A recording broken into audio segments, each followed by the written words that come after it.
Introduction. I'm going to cure the world of smoking. One day I told my wife that I just smoked my last cigarette, and she thought I'd flipped. Her reaction was understandable if you consider that she'd watched me fail numerous attempts to quit. The most recent attempt had been 2 years previously. I'd actually survived 6 months of sheer purgatory before I finally succumbed and lit a cigarette. I'm not ashamed to admit that I cried like a baby. I was crying because I knew that I was condemned to be a smoker for life.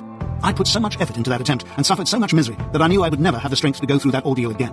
I'm not a violent man, but if some patronizing non-smoker had been stupid enough at that moment to suggest to me that all smokers can find it easy to quit, immediately and permanently, I would not have been responsible for my actions. However, I'm convinced that any jury in the world, comprised of smokers only, would have pardoned me on the grounds of justifiable homicide. Perhaps you too find it impossible to believe that any smoker can find it easy to quit. If so, I beg you not to cast this book into the trash bin. Please trust me, I assure you that even you can find it easy to quit. Anyway, there I was, 2 years later, having just extinguished what I knew would be my final cigarette, not only telling my wife that I was already a non-smoker, but that I was going to cure the rest of the world. I must admit that at the time, I found her skepticism somewhat irritating. However, in no way did it diminish my feeling of exultation. I suppose that my exhilaration in knowing that I was already a happy non-smoker distorted my perspective somewhat. With the benefit of hindsight, I can sympathize with her attitude. I now understand why my wife and my close friends and relatives thought I was a candidate for the funny farm. As I look back on my life, it seems that my whole existence has been a preparation for solving the smoking problem. Even those hateful years of training and practicing as an accountant were invaluable in helping me unravel the mysteries of the smoking trap. They say you can't fool all the people all of the time, but I believe that tobacco companies have done just that for years. I also believe that I'm the first to really understand the smoking trap. If I appear to be arrogant, let me hasten to add that it was no credit to me, just the circumstances of my life. The momentous day was July the 15th, 1983. It wasn't quite like Nelson Mandela finally leaving prison, but I imagine he felt the same sense of relief and exhilaration as I did when I extinguished that final cigarette. I realized I had discovered something that every smoker was praying for: an easy way to stop smoking. After testing out the method on smoking friends and relatives, I gave up accounting and became a full-time consultant, helping other smokers become free. My inspiration for the first edition of this book is a man I describe in chapter 25. He visited me twice, and we were both reduced to tears on each occasion. He was so agitated that he couldn't relax enough to absorb what I was saying.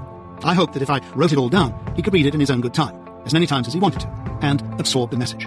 I had no doubt that Easyway would work just as effectively for other smokers as it had for me. However, when I contemplated putting the method into book form, I was apprehensive. I did my own market research. The comments were not very encouraging. How can a book help me quit? What I need is willpower. How can a book avoid the terrible withdrawal pangs? In addition to these pessimistic comments, I had my own doubts. Often at the clinics, it became obvious that a client had misunderstood an important point that I was making. I was able to correct the situation, but how would a book be able to do that? I remembered well the frustrating times when I studied to qualify as an accountant, when I didn't understand or agree with a particular point in a book, and couldn't ask the book to explain. I was also well aware, particularly in these days of television and videos, that many people are not accustomed to reading. And I had one doubt that overrode all these other factors. I wasn't a writer, and was very conscious of my limitations in this respect. I was confident that I could sit down face to face with a smoker and convince that smoker how much more enjoyable social occasions would be, how he or she would be better able to concentrate and handle stress as a non-smoker, and just how easy and enjoyable the process of quitting could be. But could I transfer that facility to a book? I even doubted whether I had the right to put Easyway into book form, and wondered whether I should have employed a professional writer. In no way was I certain that it would be a success. Thankfully, the gods were kind to me. I've received thousands of complimentary letters containing comments such as, "It's the greatest book ever written. You are my guru. You are a genius. You should be knighted. You should be Prime Minister. You are a saint." I hope that I've not allowed such comments to go to my head. I'm fully aware that those comments were made not to compliment me on my literary skills, but in spite of my lack of them. They were made because whether your preference is to listen to a book, to read a book, or to attend a clinic, the Easyway system works. Not only do we now have a worldwide network of Easyway clinics, but this book has also been translated into more than 20 languages, and it features constantly on the non-fiction bestsellers lists across Europe. After approximately a year of running smoking clinics, I thought I'd learned everything that was possible to learn about helping smokers quit. Amazingly, almost 20 years after discovering the method, I still learn something new practically every day. This fact caused me some concern when I was asked to revise the first edition after 6 years of publication. I feared that practically everything I had written would have to be amended or retracted. I needn't have worried. The basic principles of Easyway are as sound today as when I first discovered the method. The beautiful truth is, it's easy to stop. That is a fact. My only difficulty is to convince every smoker of that fact. All of the knowledge that I've accumulated over the course of 20 years has helped enable every smoker to see the light. At our clinics, we try to achieve perfection. Every failure hurts us deeply because we know every smoker can find it easy to quit. When smokers fail, they tend to regard it as their failure. We regard it as our failure. We failed to convince those smokers just how easy and enjoyable it is to quit. I dedicated the first edition to the smokers that I had failed to cure. That failure rate was based on the money-back guarantee that we give at our clinics. The average current failure rate of our clinics worldwide is under 10%. That means a success rate of over 90%. Today we have a network of more than 50 Easyway clinics in 20 countries worldwide, in cities as diverse as New York City, Milan, London, Chicago, Toronto, Cape Town, Paris and Madrid. My clinics have successfully operated for 20 years. Smokers arrive at my clinics in differing states of panic, convinced they won't succeed in stopping, and believing that even if they do so, they'll have to endure a terrible period of abject misery, that social occasions will never be quite so enjoyable, that they will be less able to concentrate and cope with stress, and that although they might never smoke again, they will never be completely free, and for the rest of their lives, they will have occasional yearnings for cigarettes and will have to resist the temptation. The majority of those smokers leave the clinics a few hours later, already happy non-smokers. How did we achieve that miracle? You need to book an appointment at your nearest Easyway clinic to find out. The clinics enjoy such a high success rate that we're able to give a money-back guarantee. The fee varies according to location, and if you belong to the 20% who require more than one visit, you can attend any number of follow-ups without further charge. We never give up on any smoker. And if you decide, having attended 3 sessions within 3 months without cancellation, that you no longer wish to stop, your fee will be refunded in full. On the basis of our money-back guarantee, the worldwide success rate at our clinics averages over 90%. Don't be mistaken. The success of the clinics should not detract from the value of this book, which in itself has enabled millions of smokers to stop. If you're in doubt, why not telephone your nearest Easyway clinic for further guidance? A list of clinics appears at the end of the book. Although I was aware that I discovered something marvelous, I never in my wildest dreams expected to achieve such rates. You might well argue that if I genuinely believed that I would cure the world of smoking, I must have expected to achieve 100%. No, I never ever expected to achieve 100%. Snuff taking was the previous most popular form of nicotine addiction until it became antisocial. However, there are still a few weirdos who continue to take snuff, and probably there always will be. Amazingly, Britain's Houses of Parliament are one of the last bastions of snuff taking. I suppose this is not so surprising when you think about it. Politicians are generally about 100 years behind the times, so there will always be a few weirdos that will continue to smoke. I certainly never expected to cure every smoker personally. I naively thought that the rest of the world would also see the light and adopt my method once I'd explained the mysteries of the smoking trap and dispelled such illusions as smokers enjoy smoking, smokers choose to smoke, smoking relieves boredom and stress, smoking aids concentration and relaxation. Smoking is a habit. It takes willpower to quit. Once a smoker, always a smoker. Telling smokers that it kills them helps them to quit. Substitutes, particularly nicotine replacement, help smokers quit. Smokers have to go through a transitional period of misery in order to quit. I thought my chief antagonist would be the tobacco industry. Amazingly, my chief stumbling blocks were the very institutions I assumed would be my greatest allies. The media, the government, organizations like the American Cancer Society, and the established medical profession. The movie Sister Kenny, 1946, about infantile paralysis, or polio, illustrates exactly the attitude I encountered. I vividly remember that the word polio engendered the same fear in me then as the word cancer does now. Polio not only paralyzed the legs and arms, but also distorted the limbs. The established medical treatment was to put affected limbs in irons and thus prevent the distortion. The result was paralysis for life. Sister Kenny believed that the irons inhibited recovery and proved 1,000 times over that the muscles could be re-educated so that the child could walk again. However, Sister Kenny wasn't a doctor. She was merely a nurse. How dare she dabble in a province that was confined to qualified doctors? It didn't seem to matter that Sister Kenny had found the solution to the problem and had proved her solution to be effective. The children Sister Kenny treated knew she was right, as did their parents. Yet the established medical profession not only refused to adopt her methods, it actually prevented her from practicing. It took 20 years before the medical profession would accept what Sister Kenny saw as obvious. I first saw that film years before I discovered Easyway. No doubt there was an element of truth in it. However, it seemed obvious to me that Hollywood had used a large portion of poetic license. Sister Kenny couldn't possibly have discovered something that the combined knowledge of medical science had failed to discover. Surely the established medical specialists weren't the dinosaurs they appeared to be in the film. How could it possibly have taken them 20 years to accept the evidence that was staring them in the face? They say that fact is stranger than fiction. I apologize for accusing the makers of Sister Kenny of using poetic license. Even in this so-called enlightened age of modern communication, after 20 years, I've failed to get my message across. Oh, I've proved my point. You're probably listening to this book because another ex-smoker has recommended it to you. Remember, I don't have the massive financial power of institutions like the American Medical Association or the American Lung Association. Like Sister Kenny, I'm a lone individual. Like her, I'm only famous because my system works. I'm already regarded as the #1 guru helping smokers to quit. Like Sister Kenny, I've proved my point. But what good did it do Sister Kenny if the rest of the world was still adopting procedures completely counterproductive to recovery from polio? As I wrote at the end of the original manuscript, there is a wind of change in society. A snowball has started that I hope this book will turn into an avalanche. From my remarks above, you might have drawn the conclusion that I don't respect the medical profession. Nothing could be further from the truth. One of my sons is a doctor, and I know of no finer profession. Indeed, we receive more recommendations to our clinics from doctors than from any other source, and surprisingly, more of our clients come from the medical profession than any other single profession. In the early years, doctors generally regarded me as being somewhere between a charlatan and a quack. In August 1997, I had the great privilege to be invited to lecture to the 10th World Conference on Tobacco or Health, held in Beijing. I believe that I'm the first non-physician to receive such an honor. The invitation itself is a measure of the progress that I've made. However, I might just as well have been lecturing to a brick wall. Since nicotine gum and the patch have failed to cure the problem, smokers themselves appear to have accepted that drug addiction can't be cured by prescribing the same drug. It's equivalent to telling a heroin addict, don't smoke heroin, smoking it is dangerous. Try injecting it into your vein. And don't try this with nicotine, it will kill you instantly. The medical profession and the media haven't a clue about helping smokers quit. They concentrate on telling smokers what they already know. Smoking is unhealthy, it's filthy and disgusting. It's antisocial and expensive. it never seems to occur to them that smokers do not smoke because they don't understand the reasons that they shouldn't smoke. The real solution is to remove the reasons why they do smoke. On National No Smoking Days, the medical experts say something like, this is the day that every smoker tries to quit. Every smoker knows that it's the one day in the year that most smokers will smoke twice as many cigarettes as they usually do, and twice as blatantly. Smokers don't like being told what to do, particularly by people who don't understand why they smoke, and dismiss smokers as mere idiots. Medical experts who don't completely understand smokers themselves, or how to make it easy for smokers to quit, suggest, try this method. If it doesn't work, try another. Imagine 10 different ways of treating appendicitis. 9 methods cured 10% of the patients and killed 90%. And the 10th method cured 95%. Imagine that knowledge of the 10th method had been available for more than 20 years, but the vast majority of the medical profession still recommended the other 9. One of the doctors at the Beijing conference raised a pertinent point that hadn't occurred to me. He said that doctors might well find themselves liable to a legal action for malpractice by not advising their patients of the best way to quit smoking. Ironically, he was a great advocate of nicotine replacement therapy, nicotine gums, patches, etc. I try hard not to be vindictive, but I hope he becomes the first victim of his suggestion. The British government has wasted millions of pounds on shock TV campaigns trying to persuade younger people not to get hooked. It might just as well have wasted the money trying to persuade them that motorbikes can kill. Youngsters know that one cigarette won't kill them. No one ever expects to get hooked. The link between smoking and lung cancer has been established for more than 50 years. Yet more kids are becoming hooked nowadays than ever before. Kids don't need to watch smoking horrors on TV to witness the actual devastation that smoking causes. I watched my father and my sister destroyed by the weed, but that didn't prevent me from falling into the trap. I appeared on a national TV show with a doctor from the European Medical Association on Smoking or Health, who had never smoked in her life, nor cured a single smoker, yet categorically informed the nation about how the association's campaign would prevent youngsters from becoming hooked. If only the government had had the common sense to give those millions of pounds to me, I could have financed a campaign that would have guaranteed the death of nicotine addiction within a few years. I truly believe that the snowball has become the size of a soccer ball. But after 20 years, that is still a spit in the ocean. I'm grateful to the thousands of ex-smokers who have visited my clinics, read my books, watched my videos, and recommended Easyway to friends, relatives, and anyone who will listen. And I pray that you continue to do so.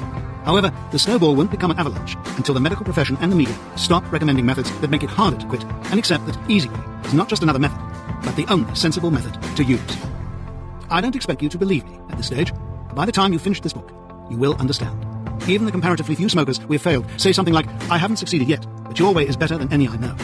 If when you finish this book, you feel that you owe me a debt of gratitude, you can more than repay that debt. Not just by recommending Easyway to your friends, but whenever you see a TV or radio show or read a newspaper article advocating some other method, by writing to or calling them to ask why they aren't advocating Easyway. That will start the avalanche, and if I live to witness it, I will die a happy man. This new edition of Easyway gives you the state-of-the-art technology on just how easy and enjoyable it is to quit smoking. You have a feeling of doom and gloom? Forget it. I've achieved some marvelous things in my life. By far the greatest was to escape from the slavery of nicotine addiction. I escaped more than 20 years ago and still cannot get over the joy of being free. There is no need to feel depressed. Nothing bad is happening. On the contrary, you're about to achieve something that every smoker on the planet would love to achieve. To be free. Chapter 1. The worst nicotine addict I have yet to meet. Perhaps I should begin by describing my credentials for writing this book. I'm not a doctor or a psychiatrist. My qualifications are far more appropriate.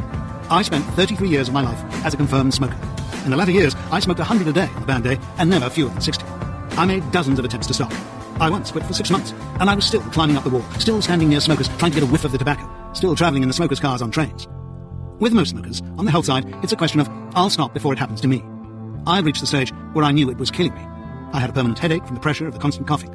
I could feel the continuous throbbing in the vein that runs vertically down the centre of my forehead. And I honestly believed that any moment there would be an explosion in my head and I would die from a brain hemorrhage. It bothered me, but it still didn't stop me. I had reached the stage where I gave up even trying to stop. It was not so much that I enjoyed smoking. Sometime in their lives, most smokers suffer from the illusion that they enjoy the odd cigarette, but I never suffered from that illusion. I've always detested the taste and smell. But I thought a cigarette helped me to relax. It gave me courage and confidence. I was always miserable when I tried to stop, never being able to visualize an enjoyable life without a cigarette. Eventually, my wife sent me to a hypnotherapist. I must confess that I was completely skeptical, knowing nothing about hypnosis in those days, and having visions of a Svengali-type figure with piercing eyes and a waving pendulum. I had all the normal illusions that smokers have about smoking, except one. I knew that I wasn't a weak-willed person. I was in control of all other aspects of my life, but cigarettes controlled me. I thought that hypnosis involved the forcing of wills, and although I was not obstructive, like most smokers ideally wanted to stop, I thought no one was going to kid me that I didn't need to smoke. The whole session appeared to be a waste of time. The hypnotherapist tried to make me lift my arms and do various other things. Nothing appeared to be working properly. I didn't lose consciousness. I didn't go into a trance, or at least I didn't think I did. And yet after that session, not only did I stop smoking, but I actually enjoyed the process even during the withdrawal period. Now, before you go rushing off to see a hypnotherapist, let me make something quite clear. Hypnotherapy is a means of communication. If the wrong message is communicated, you won't stop smoking. I'm loath to criticize the man whom I consulted, because I would be dead by now if I hadn't seen him. It was in spite of him, not because of him. Neither do I wish to appear to be knocking hypnotherapy. On the contrary, I use it as part of my own consultations. It is the power of suggestion, and a powerful force that can be used for good or evil. Don't ever consult a hypnotherapist unless he or she has been personally recommended by someone you respect and trust. During those awful years as a smoker, I thought my life depended on cigarettes, and I was prepared to die rather than be with alcohol. Today, people ask me whether I ever have the odd pang. The answer is never. Never. Never. Just the reverse. I've had a wonderful life. If I had died from smoking, I couldn't have complained. I've been a very lucky man, but the most marvellous thing that has ever happened to me is being freed from that nightmare, that slavery of having to go through life systematically destroying my own body and paying through the nose for the privilege. I'm not a mystical figure. I don't believe in magicians or fairies. I have a scientific brain, and I couldn't understand what appeared to me like magic. I started reading up on hypnosis and on smoking. Nothing I read seemed to explain the miracle that had happened. Why had it been so ridiculously easy to stop, whereas previously it had been weeks of black depression? It took me a long time to work it all out, basically because I was going about it back to front. I was trying to work out why it had been so easy to stop, whereas the real problem is trying to explain why smokers find it difficult to stop. Smokers talk about the terrible withdrawal pangs, but when I looked back and tried to remember those awful pangs, they didn't exist for me.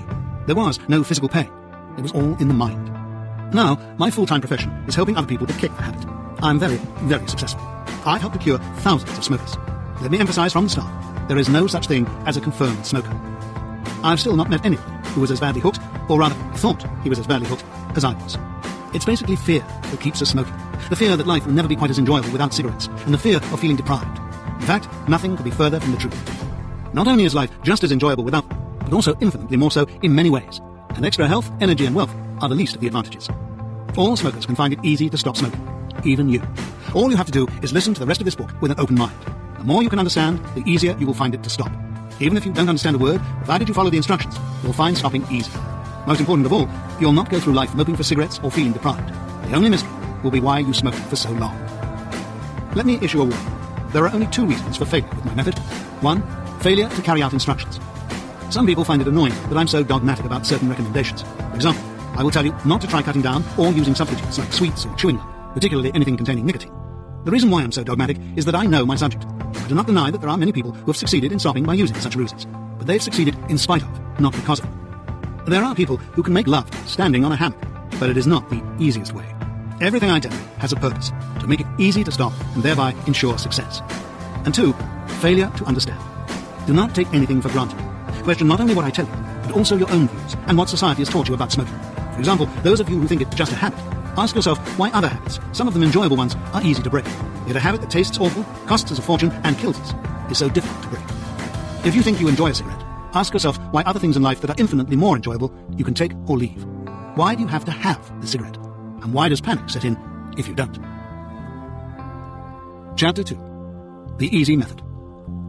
The object of this book is to get you into the frame of mind in which, instead of feeling like you're climbing Mount Everest and spending the next few weeks craving a cigarette and envying other smokers, you start right away with a feeling of elation, as if you had been cured of a terrible disease. From then on, the further you go through life, the more you will look at cigarettes and wonder how you ever smoked them in the first place. You will look at smokers with pity as opposed to envy. Provided that you are not a non-smoker or an ex-smoker, it is essential to keep smoking until you finish the book completely. This may appear to be a contradiction. Later, I'll explain that cigarettes do absolutely nothing for you at all. In fact, one of the many conundrums about smoking is that when we're actually smoking a cigarette, we look at it and wonder why we're doing it. It is only when we are deprived that the cigarette becomes precious. However, let us accept that, whether you like it or not, you believe you're hooked. When you believe you're hooked, you can never be completely relaxed or concentrate properly unless you're smoking. So don't attempt to stop smoking before you finish the whole book. As you listen further, your desire to smoke will gradually be reduced. Don't go off half-cocked. This could be fatal. Remember, all you have to do is follow the instructions. With the benefit of almost 20 years' feedback since the book's original publication, this instruction to continue to smoke until you have completed the book has caused me more frustration than any other. When I first stopped smoking, many of my relatives and friends stopped, purely because I had done it. They thought, if he can do it, anybody can. Over the years, by dropping little hints, I managed to persuade the ones that hadn't stopped to realize just how nice it is to be free. When the book was first printed, I gave copies to the hardcore who were still puffing away. I worked on the basis that even if it were the most boring book ever written, they would still read it, if only because it had been written by a friend. I was surprised and hurt to learn that, months later, they hadn't bothered to finish the book. I even discovered that someone who was then my closest friend had not only ignored the original copy I had signed and given to him, but had actually given it away. I was hurt at the time, but I'd overlooked the dreadful fear that slavery to the weed instills in the smoker. It can transcend friendship. It nearly provoked a divorce because of it. My mother once said to my wife, "Why don't you threaten to leave him if he doesn't stop smoking?" My wife said, "Because he'd leave me if I did." I'm ashamed to admit it, but I believe she was right. Such is the fear that smoking creates. I now realize that many smokers don't finish the book because they feel they've got to stop smoking when they do. Some deliberately read only one line a day in order to postpone the evil day. Now, I'm fully aware that many readers are having their arms twisted by people who love them to listen to this book. Look at it this way. What have you got to lose? If you don't stop at the end of the book, you're no worse off than you are now. You have absolutely nothing to lose and so much to gain. Incidentally, if you've not smoked for a few days or weeks, but are not sure whether you're a smoker, an ex-smoker, or a non-smoker, then don't smoke while you listen.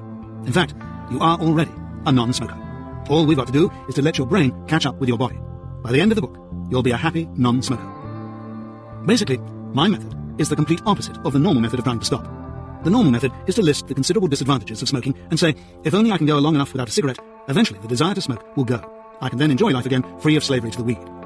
This is the logical way to go about it, and thousands of smokers are stopping every day using variations of this method. However, it is very difficult to succeed using this method for the following reasons. 1. Stopping smoking is not the real problem. Every time you put a cigarette out, you stop smoking. You may have powerful reasons on day one to say, I don't want to smoke anymore. All smokers have, every day of their lives, and the reasons are more powerful than you can possibly imagine.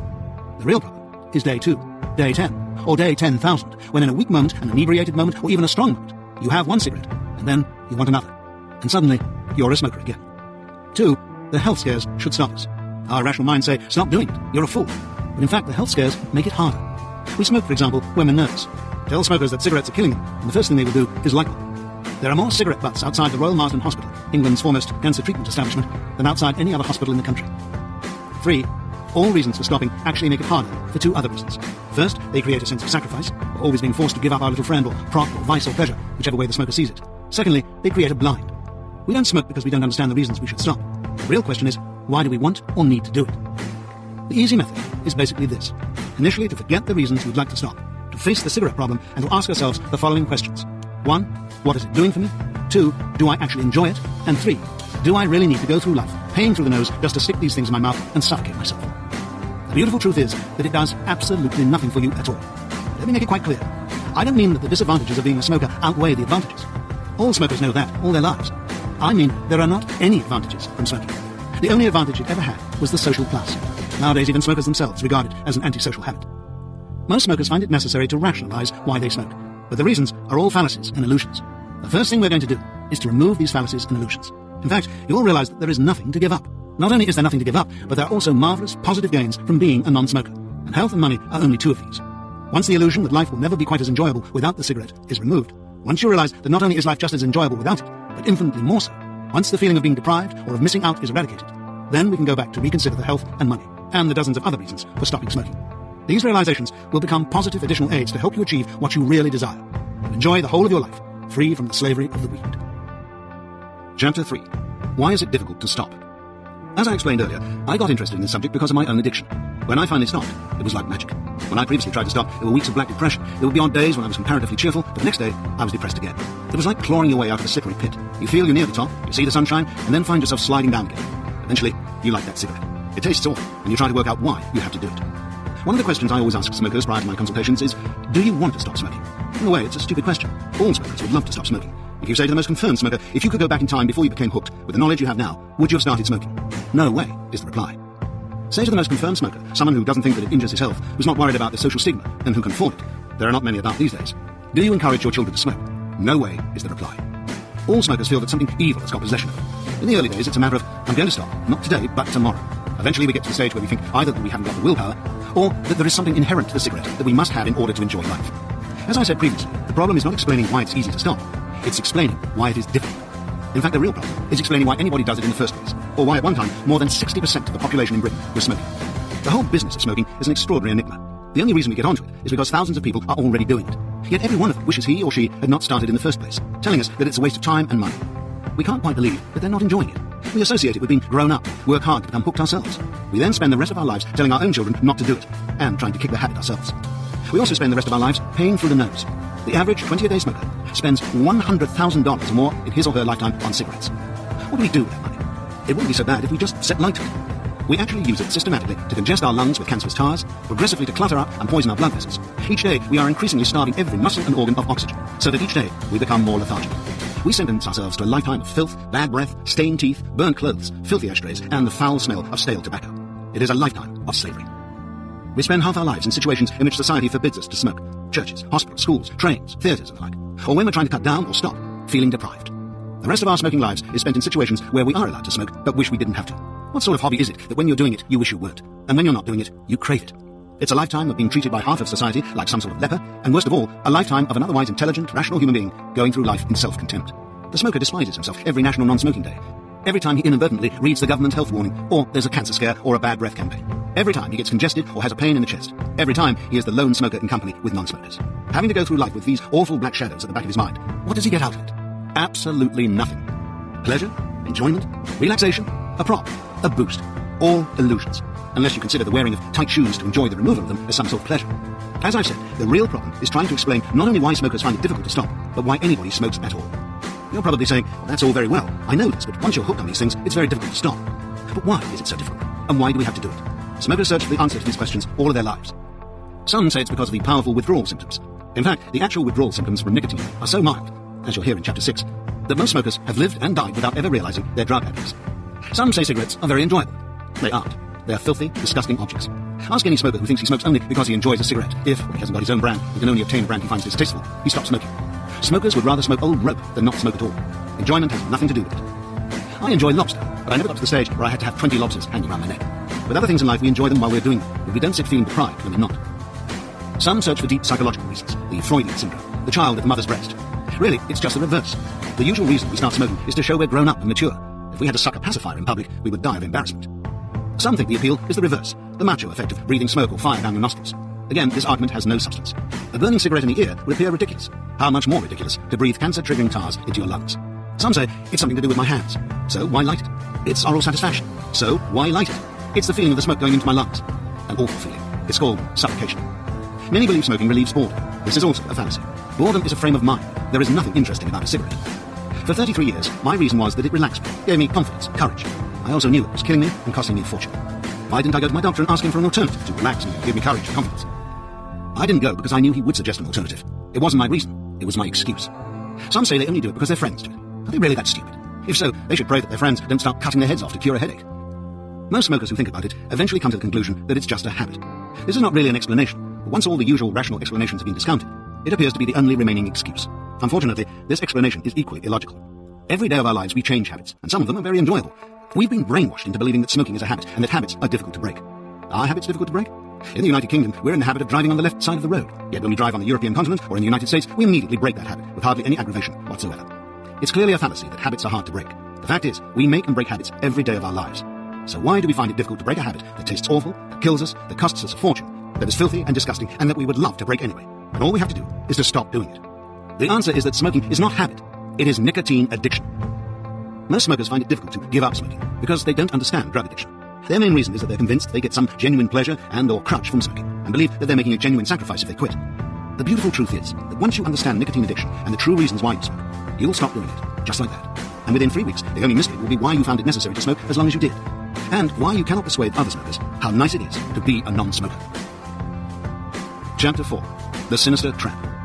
Smoking is the most subtle, sinister trap that man and nature have combined to devise. What gets us into it in the first place?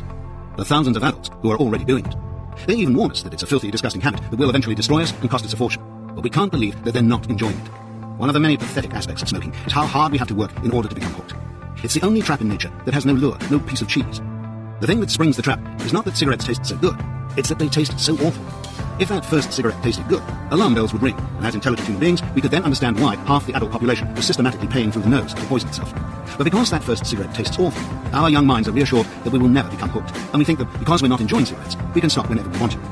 It is the only drug in nature that prevents you from achieving your aim. Boys usually start because they want to appear tough, like Humphrey Bogart or Clint Eastwood. The last thing you feel with the first cigarette is tough. You dare not inhale, and if you have too many, you start to feel dizzy, then sick. All you want to do is get away from the others and throw the filthy things away. With women, the aim is often to be sophisticated and modern. We've all seen them taking little puffs on a cigarette, looking absolutely ridiculous. By the time the boys have learned to look tough, and the girls have learned to look sophisticated, they wish they had never started in the first place. I wonder whether women ever look sophisticated when they smoke, or whether this is a figment of our imaginations created by cigarette advertisements. It seems to me that there's no intermediary stage between the obvious learner and the veteran smoker. We then spend the rest of our lives trying to explain to ourselves why we do it, telling our children not to get caught, and at odd times, trying to escape ourselves. The trap is so designed that we try to stop only when we've stress in our lives, whether it be health, shortage of money, or just plain being made to feel like a leper. As soon as we stop, we have more stress. The fearful withdrawal pangs of nicotine, and the things that we rely on to relieve stress. Our old prop, the cigarette, we must now do without. After a few days of torture, we decide that we've picked the wrong time. We must wait for a period without stress. And As soon as that arrives, the reason for stopping vanishes. Of course, that period will never arrive because, in the first place, we think that our lives tend to become more and more stressful. As we leave the protection of our parents, the natural process is setting up homes, paying mortgages, having babies, working more responsible jobs, and so forth. This is also an illusion. The truth is that the most stressful periods for any creature are early childhood and adolescence. We tend to confuse responsibility with stress. Smokers' lives automatically become more stressful because tobacco does not relax you or relieve stress as society leads us to believe. Just the reverse. It actually causes you to become more nervous and stressed. Even those smokers who kick the habit, most do, one or more times during their lives, can lead perfectly happy lives, yet suddenly become hooked again. The whole business of smoking is like wandering into a giant maze. As soon as we enter the maze, our minds become misty and cloudy, and we spend the rest of our lives trying to escape. Many of us eventually do, only to find that we get trapped again at a later date. I spent 33 years trying to escape from that maze. Like all smokers, I couldn't understand it. However, due to a combination of unusual circumstances, none of which reflect any credit on me, I wanted to know why previously it had been so desperately difficult to stop. And yet, when I finally did, it was not only easy, but enjoyable. Since stopping smoking, my hobby, and later my profession, has been to resolve the many conundrums associated with smoking. It's a complex and fascinating puzzle, and like the Rubik's Cube, practically impossible to solve.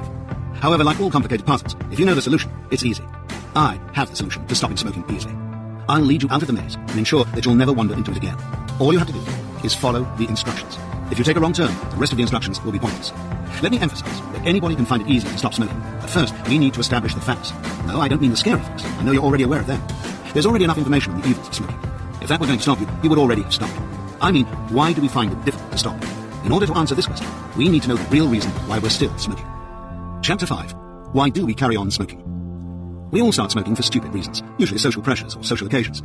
Yet once we feel we're becoming hooked, why do we carry on smoking? No regular smoker knows why he or she smokes. If smokers knew the true reason, they would stop doing it. I've asked the question of thousands of smokers during my consultations. The true answer is the same for all smokers, but the variety of replies is infinite. I find this part of the consultation the most amusing, and at the same time, the most pathetic. All smokers know in their heart of hearts that they're fools. They know that they had no need to smoke before they became hooked. Most of them can remember that their first cigarette tasted awful, and that they had to work hard in order to become hooked. The most annoying part is that they sense that non-smokers are not missing anything, and are laughing at them. However, smokers are intelligent, rational human beings. They know that they're taking enormous health risks, and that they spend a fortune on cigarettes in their lifetime. Therefore, it's necessary for them to have a rational explanation to justify their habit. The actual reason why smokers continue to smoke is a subtle combination of the factors that I will elaborate on in the next two chapters. They are 1. Nicotine addiction, 2. Brainwashing. Chapter 6. Nicotine addiction. Nicotine, a colorless, oily compound, is the drug contained in tobacco that addicts the smoker. It is the fastest addictive drug known to mankind, and it can take just one cigarette to become hooked. Every puff on a cigarette delivers, via the lungs to the brain, a small dose of nicotine that acts more rapidly than the dose of heroin the addict injects into his veins. If there are 20 puffs for you in a cigarette, you receive 20 doses of the drug with just one cigarette. Nicotine is a quick-acting drug. Levels in the bloodstream fall quickly to about half within 30 minutes of smoking a cigarette, and to a quarter within an hour of finishing a cigarette. This explains why many smokers average about 20 per day. As soon as the smoker extinguishes the cigarette, the nicotine rapidly starts to leave the body, and the smoker begins to suffer withdrawal pangs. I must at this point dispel a common illusion that smokers have about withdrawal pangs. Smokers think that withdrawal pangs are the terrible trauma they suffer when they try or are forced to stop smoking. These are, in fact, mainly mental. The smoker is feeling deprived of his pleasure or a problem. I'll explain more about this later. The actual pangs of withdrawal from nicotine are so subtle that most smokers have lived and died without even realizing they're drug addicts. When we use the term nicotine addict, we think we just got into the habit. Most smokers have a horror of drugs, yet that's exactly what they are, drug addicts. Fortunately, it's an easy drug to kick, but you need first to accept that you are addicted. There's no physical pain in the withdrawal from nicotine. It's merely an empty, restless feeling, the feeling of something missing, which is why many smokers think it's something to do with their hands. If it's prolonged, the smoker becomes nervous, insecure, agitated, lacking in confidence, and irritable. It's like hunger, or a poison, nicotine. Within 7 seconds of lighting a cigarette, the smoker is supplied with fresh nicotine and the craving ends, resulting in a feeling of relaxation and confidence that the cigarette gives. In the early days when we first start smoking, the withdrawal pangs and their relief are so slight that we're not even aware that they exist. When we begin to smoke regularly, we think it's because we've either come to enjoy cigarettes or gotten into the habit. The truth is, we're already hooked. We don't realize it, but that little nicotine monster is already inside our stomach, and every now and again, we have to feed it. All smokers start smoking for stupid reasons. Nobody has to. The only reason why anybody continues smoking, whether he be a casual or a heavy smoker, is to feed that little monster. The whole business of smoking is a series of conundrums. All smokers know at heart that they're fools and have been trapped by something evil. However, I think the most pathetic aspect about smoking is that the enjoyment that the smoker gets from a cigarette is the pleasure of trying to get back to the state of peace, tranquility, and confidence that his body had before he became hooked in the first place. You know that feeling when a neighbor's burglar alarm has been ringing all day, or there's been some other minor persistent aggravation? Then the noise suddenly stops. That marvelous feeling of peace and tranquility is experienced. It's not really peace, but the ending of the aggravation. Before we start the nicotine chain, our bodies are complete. We then force nicotine into the body, and when we put that cigarette out and the nicotine starts to leave, we suffer withdrawal pangs. Not physical pain, but an empty feeling. We're not even aware that it exists, but it's like a dripping tap inside our bodies. Our rational minds do not understand it. They don't need to. All we know is that we want a cigarette, and when we light one, the craving goes. And for the moment, we're content and confident again, Just as we were before, we became addicted. However, the satisfaction is only temporary, because in order to relieve the craving, you have to put more nicotine into the body. As soon as you extinguish that cigarette, the craving starts again, and so the chain goes on. It's a chain for life, unless you break it. The whole business of smoking is like wearing tight shoes, just to obtain the pleasure you feel when you take them off. There are three main reasons why smokers can't see things that way. 1. From birth, we've been subjected to massive brainwashing, telling us that smokers receive immense pleasure and or a crutch from smoking. Why should we not believe this? Why else would smokers waste all that money and take such horrendous risks? 2. Because the physical withdrawal from nicotine involves no actual pain, but is merely an empty, insecure feeling inseparable from hunger or normal stress. And because these are the very times that we tend to light up, we tend to regard the feeling as normal. And 3. However, the main reason that smokers fail to see smoking in its true light is that it works back to front. It's when you're not smoking that you suffer that empty feeling. But because the process of getting hooked is very subtle and gradual in the early days, we regard that feeling as normal and don't blame it on the previous cigarette. The moment you light up, you get an almost immediate boost or buzz, and do actually feel less nervous or more relaxed, and the cigarette gets the credit. It is this reverse process that makes all drugs difficult to kick.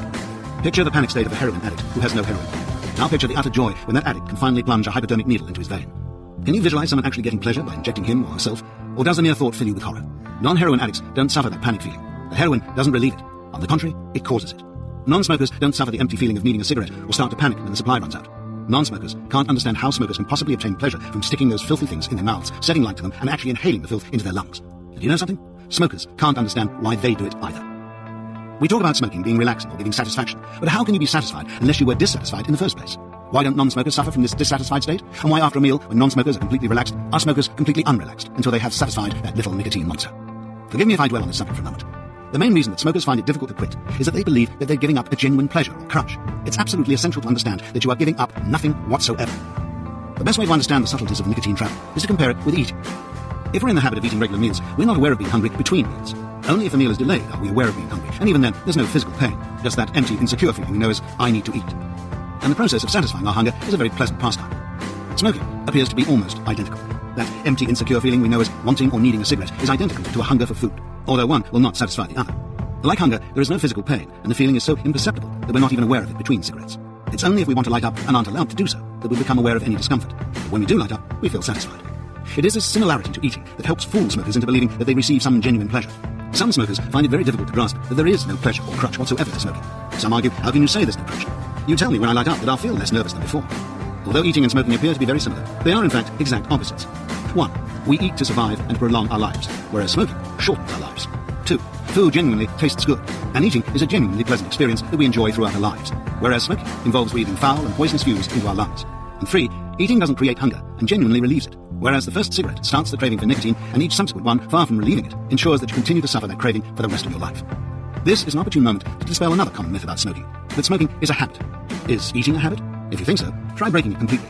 No, to describe eating as a habit would be the same as describing breathing as a habit. Both are essential for survival. It's true that different people are in the habit of satisfying their hunger at different times and with varying types of food, but eating itself is not a habit. Neither is smoking. The only reason any smoker lights a cigarette is to try to end the empty, insecure feeling that the previous cigarette created. It's true that different smokers are in the habit of trying to relieve their withdrawal pangs at different times, but smoking itself is not a habit. Society frequently refers to the smoking habit, and in this book, for convenience, I also refer to the habit. However, be constantly aware that smoking is not habit, it is drug addiction. When we start to smoke, we have to force ourselves to learn to cope with it. Before we know it, we're not only buying cigarettes regularly, but we have to have them. If we don't, panic sets in, and as we go through life, we tend to smoke more and more. This is because, as with any other drug, the body tends to become immune to the effects of nicotine, and our intake tends to increase. After quite a short period of smoking, the cigarette ceases to relieve completely the withdrawal pangs that it creates, so that when you light up a cigarette, you feel better than you did a moment before. But you are in fact more nervous and less relaxed than you would be as a non-smoker, even when you're actually smoking the cigarette. The practice is even more ridiculous than wearing tight shoes, because as you go through life, an increasing amount of the discomfort remains, even when the shoes are removed. The position is even worse, because once the cigarette is extinguished, the nicotine rapidly begins to leave the body, which explains why, in stressful situations, the smoker tends to chain smoke. As I've said, the habit doesn't exist. The real reason why every smoker goes on smoking is because of that little monster inside his stomach. Every now and again, he has to feed it. The smoker himself will decide when he does that, and it tends to be on 4 types of occasions or a combination. They are boredom, concentration, 2 complete opposites. Stress, relaxation, 2 complete opposites. What magic drug can suddenly reverse the very effect it had 20 minutes before? If you think about it, what other types of occasions are there in our lives apart from sleep? The truth is that smoking neither relieves boredom and stress, nor promotes concentration and relaxation. It's all just illusion. Apart from being a drug, nicotine is also a powerful poison, and it's used in insecticides. Look it up in your dictionary. The nicotine content of just one cigarette, if injected directly into a vein, would kill you. In fact, tobacco contains many poisons, including carbon monoxide, and the tobacco plant belongs to the same family as deadly nightshade. In case you have visions of switching to a pipe or to cigars, I should make it quite clear that the content of this book applies to all tobacco and any substance that contains nicotine, including gum, patches, nasal sprays, and inhalators. The human body is the most sophisticated object on our planet. No species, even the lowest amoeba or worm, can survive without knowing the difference between food and poison. Through a process of natural selection over thousands of years, our minds and bodies have developed techniques for distinguishing between food and poison, and fail-safe methods for rejecting the latter. All human beings are averse to the smell and taste of tobacco until they become hooked. If you blow diluted tobacco into the face of any animal or child before it becomes hooked, it will cough and splutter. When we smoked that first cigarette, inhaling resulted in a coughing fit. Or if we smoked too many the first time, we experienced a dizzy feeling or actual physical sickness.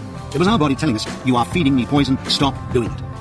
This is the stage that often determines whether we become smokers or not. It's a fallacy that physically weak and mentally weak people become smokers. The lucky ones are those who find that first cigarette repulsive. Physically, their lungs can't cope with it, and they're cured for life. Or alternatively, they're not mentally prepared to go through the severe learning process of trying to inhale without coughing. To me, how hard we work to become hooked is the most tragic part of this whole business, and this is why it's difficult to stop teenagers. Because they're still learning to smoke, because they still find cigarettes distasteful, they believe they can stop whenever they want to. Why don't they learn from us? Then again, why did we not learn from our parents? Many smokers believe they enjoy the taste and smell of the tobacco. It's an illusion. What we're actually doing when we learn to smoke is teaching our bodies to become immune to the bad smell and taste in order to get our fix, like heroin addicts who think they enjoy injecting themselves. The withdrawal pangs from heroin are relatively severe, and all they're really enjoying is the ritual of relieving those pangs. The smoker teaches himself to shut his mind to the bad taste and smell to get his fix. Ask a smoker who believes he smokes only because he enjoys the taste and smell of tobacco. If you can't get your normal brand of cigarette and can only obtain a brand you find distasteful, do you stop smoking? No way. A smoker will smoke old rope rather than abstain, and it doesn't matter if you switch to mentholated cigarettes, cigars, or a pipe. They taste awful, but if you persevere, you'll learn to love them. Smokers will even try to keep smoking during colds, flu, sore throats, bronchitis, and emphysema. Enjoyment has nothing to do with it. If it did, no one would smoke more than one cigarette. There are even thousands of ex-smokers hooked on that filthy nicotine chewing gum that doctors prescribe, and many of them are still smoking. During my consultations, some smokers find it alarming to realize that they're drug addicts and think it will make it even more difficult to stop. In fact, it's all good news for two important reasons. One, the reason why most of us carry on smoking is that although we know the disadvantages outweigh the advantages, we believe there's something in the cigarette that we actually enjoy, or that it's some sort of prop. We feel that after we stop smoking, there'll be a void, that certain situations in our life will never be quite the same. This is an illusion. The fact is, the cigarette gives nothing. It only takes away, and then partially restores to create the illusion. I'll explain this in more detail in a later chapter. 2. Although it's the world's most powerful drug because of the speed in which you become hooked, you are never badly hooked. Because it's a quick-acting drug, it takes only 3 weeks for 99% of the nicotine to leave your body, and the actual withdrawal pangs are so mild that most smokers have lived and died without ever realizing that they've suffered. You'll quite rightly ask why it is that many smokers find it so difficult to stop. Go through months of torture and spend the rest of their lives pining for a cigarette at odd times. The answer is the second reason why we smoke: the brainwashing. The chemical addiction is easy to cope with. Most smokers go all night without a cigarette. The withdrawal pangs don't even wake them up. Many smokers will actually leave the bedroom before they light that first cigarette. Many will have breakfast first. Many will wait until they arrive at work. They can suffer 10 hours withdrawal pangs and it doesn't bother them. But if they went 10 hours during the day with a cigarette, they'd be tearing their hair out. Many smokers will buy a new car nowadays and refrain from smoking in it. Many will visit theatres, supermarkets, churches and the like, and not be bothered by not being able to smoke. Even on the subway trains, there have been no riots. Smokers are almost pleased for someone or something to force them to stop smoking. Nowadays, many smokers will automatically refrain from smoking in the home of or in the company of non-smokers, with little discomfort to themselves. In fact, most smokers have extended periods during which they abstain without effort. Even in my case, I quite happily relax all evening without a cigarette. In the later years, as a smoker, I actually used to look forward to the evenings when I could stop choking myself. What a ridiculous habit. The chemical addiction is easy to cope with, even when you're still addicted, and there are thousands of smokers who remain casual smokers all their lives. They're just as heavily addicted as a heavy smoker. There are even heavy smokers who have kicked the habit, but will have an occasional cigar, and that keeps them addicted. As I said, the actual nicotine addiction is not the main problem. It just acts like a catalyst to keep our minds confused over the real problem: the brainwashing. It may be a consolation to lifelong and heavy smokers to know that it's just as easy for them to stop as it is for casual smokers. In a peculiar way, it's easier. The further you go along with the habit, the more it drags you down, and the greater the gain when you stop. It may be a further consolation for you to know that the rumours that occasionally circulate, such as it takes 7 years for the gunk to leave your body, or every cigarette you smoke takes 5 minutes off your life, are untrue. Don't think the bad effects of smoking are exaggerated. If anything, they're sadly understated. The truth is, the 5 minutes rule is obviously an estimation, and applies only if you contract one of the killer diseases, or just dunk yourself to a standstill. In fact, the gunk never leaves your body completely. If there are smokers about, the gunk is in the atmosphere, and even non-smokers inhale a small percentage. However, these bodies of ours are incredible machines and have enormous powers of recovery, providing we haven't already triggered off one of the irreversible diseases. If you stop now, your body will recover within a matter of a few weeks, almost as if you had never been a smoker. As I've said, it's never too late to stop. I've helped cure many smokers in their 50s and 60s, and even a few in their 70s and 80s. A 91-year-old woman attended my clinic with her 66-year-old son. When I asked her why she decided to stop smoking, she replied, "To set an example for me." She contacted me 6 months later, saying she felt like a young girl again. The further it drags you down, the greater the relief. When I finally stopped, I went straight from 100 a day to 0, and didn't have one bad pang. In fact, it was actually enjoyable, even during the withdrawal period. But we must remove the brainwashing. Chapter 7. Brainwashing and the Sleeping Partner. How or why do we start smoking in the first place? To understand this fully, you need to examine the powerful effect of the subconscious mind, or as I call it, the sleeping partner. We all tend to think we're intelligent, dominant human beings, determining our paths through life. In fact, 99% of our makeup is molded. We're a product of the society in which we're raised. The sort of clothes we wear, the houses we live in, our basic life patterns, even those matters on which we tend to differ, such as politics. Even in matters of fact, rather than opinion, billions of people can be deluded. Before Columbus sailed to the Americas, the majority of people knew the world to be flat. Today, we know it's round. If I wrote a dozen books trying to persuade you that it was flat, I couldn't do it. Yet how many of us have been into space to see the globe? Even if you've flown or sailed around the world, how do you know that you are not travelling in a circle above a flat surface? Advertisers know well the power of suggestion over the subconscious mind. You think that ads in magazines are a waste of money? That they don't persuade you to buy cigarettes? You're wrong. Try it out for yourself. Next time you go into a bar or restaurant on a cold day and your companion asks you what you're having to drink, instead of saying a brandy or whatever, embellish it with, do you know what I would really enjoy today? That marvellous warm glow of a brandy. You'll find that even people who dislike brandy will join you. From our earliest years, our subconscious minds are bombarded daily with messages telling us that cigarettes are the most precious thing on this earth. They relax us and give us confidence and courage. You think I exaggerate? Whenever you see a cartoon, film, or play in which someone is about to be executed or shot, what is often his last request? That's right, a cigarette. The impact of this doesn't register on our conscious minds, but the sleeping partner, our subconscious, has time to absorb it. What the message is really saying is, the most precious thing on this earth, my last thought and action, will be the smoking of a cigarette. In almost every war film, the injured man is given a cigarette. Do you think things have changed recently? No. Our children are still being bombarded by large billboards and magazine advertisements. Cigarette advertising is supposed to be banned on television nowadays, yet during peak viewing hours in Britain, the world's top darts players are seen constantly puffing away. The programs are usually sponsored by the tobacco giants, and this is the most sinister trend of all in today's advertising. The link with sporting occasions and the jet set. Grand Prix racing cars are modelled and even named after cigarette brand names. Or is it the other way around? I've seen plugs on television depicting a naked couple sharing a cigarette in bed after having sex. The implications are obvious. How my admiration goes out to the advertisers of the small cigar, not for their motives, but for the brilliance of their campaign. Wherein a man is about to face death or disaster, his balloon is on fire and about to crash, or the sidecar of his motorbike is about to crash into a river. Or he's Columbus and his ship is about to go over the edge of the world. Not a word is spoken. Soft music plays, he lights up a cigar, a look of sheer bliss covers his face. The conscious mind may not realise that the smoker is even watching the advertisement, but the sleeping partner is patiently digesting the obvious implications. True, there's publicity the other way, the cancer scares, the legs being amputated, the bad breath campaigns. But these don't actually stop people from smoking. Logically, they should. But the fact is, they don't. They don't even prevent youngsters from starting. All the years that I remained a smoker, I honestly believe that had I known of the links between lung cancer and cigarette smoking, I would never have become a smoker. The truth is that it doesn't make the slightest bit of difference. The trap is the same today as when Sir Walter Raleigh fell into it. All the anti-smoking campaigns just add to the confusion. Even the products themselves, those lovely shining packs that lure you into trying their contents, contain a deadly warning on their sides. What smoker ever reads it, let alone faces the implications of it? I believe that a leading cigarette manufacturer is actually using the Surgeon General's warning to sell its products. The health warning is now so large and bold that the smoker can't avoid it, however hard he tries. The pang of fear that the smoker suffers prompts him or her to reach for the glossy pack. Ironically, the most powerful force in this brainwashing is the smoker himself. It's a fallacy that smokers are weak-willed or physically weak. You have to be physically strong in order to cope with the poison. This is one of the reasons why smokers refuse to accept the overwhelming statistics that prove that smoking cripples your health. Everyone knows of an Uncle Fred who smoked 40 a day, never had a day's illness in his life, and lived to 80. Smokers refuse to even consider the hundreds of other smokers who are cut down in their prime, or the fact that Uncle Fred might still be alive if he hadn't been a smoker. If you do a small survey among your friends and colleagues, you'll find that most smokers are in fact strong-willed people. They tend to be self-employed, business executives, or in specialized professions such as doctors, lawyers, policemen, teachers, salesmen, nurses, secretaries, housewives with children. In other words, anybody leading a stressful existence. The main delusion of smokers is that smoking relieves stress and tends to be associated with the dominant type, the type that takes on responsibility and stress. And of course, that is the type we admire and therefore tend to copy. Another group that tends to get hooked is people in monotonous jobs, because the other main reason for smoking is boredom. However, the idea that smoking relieves boredom is also an illusion, I'm afraid. The extent of the brainwashing is quite incredible. As a society, we get all uptight about glue sniffing, heroin addiction, and other drug addictions. Actual deaths from glue sniffing don't amount to 100 per annum, and deaths from heroin are no more than several hundred a year in England, for example. There is another drug, nicotine, on which more than 60% of us become hooked at some time in their lives, and the majority spend the rest of their lives paying for it through the nose. Most of their spare money goes towards cigarettes, and hundreds of thousands of people have their lives ruined every year because they became hooked. It is the #1 killer in society. Why is it that we regard glue sniffing and heroin addiction as such great evils, while the drug that we spend most of our money on and is actually killing us, we, until recently, regarded as a perfectly acceptable social habit?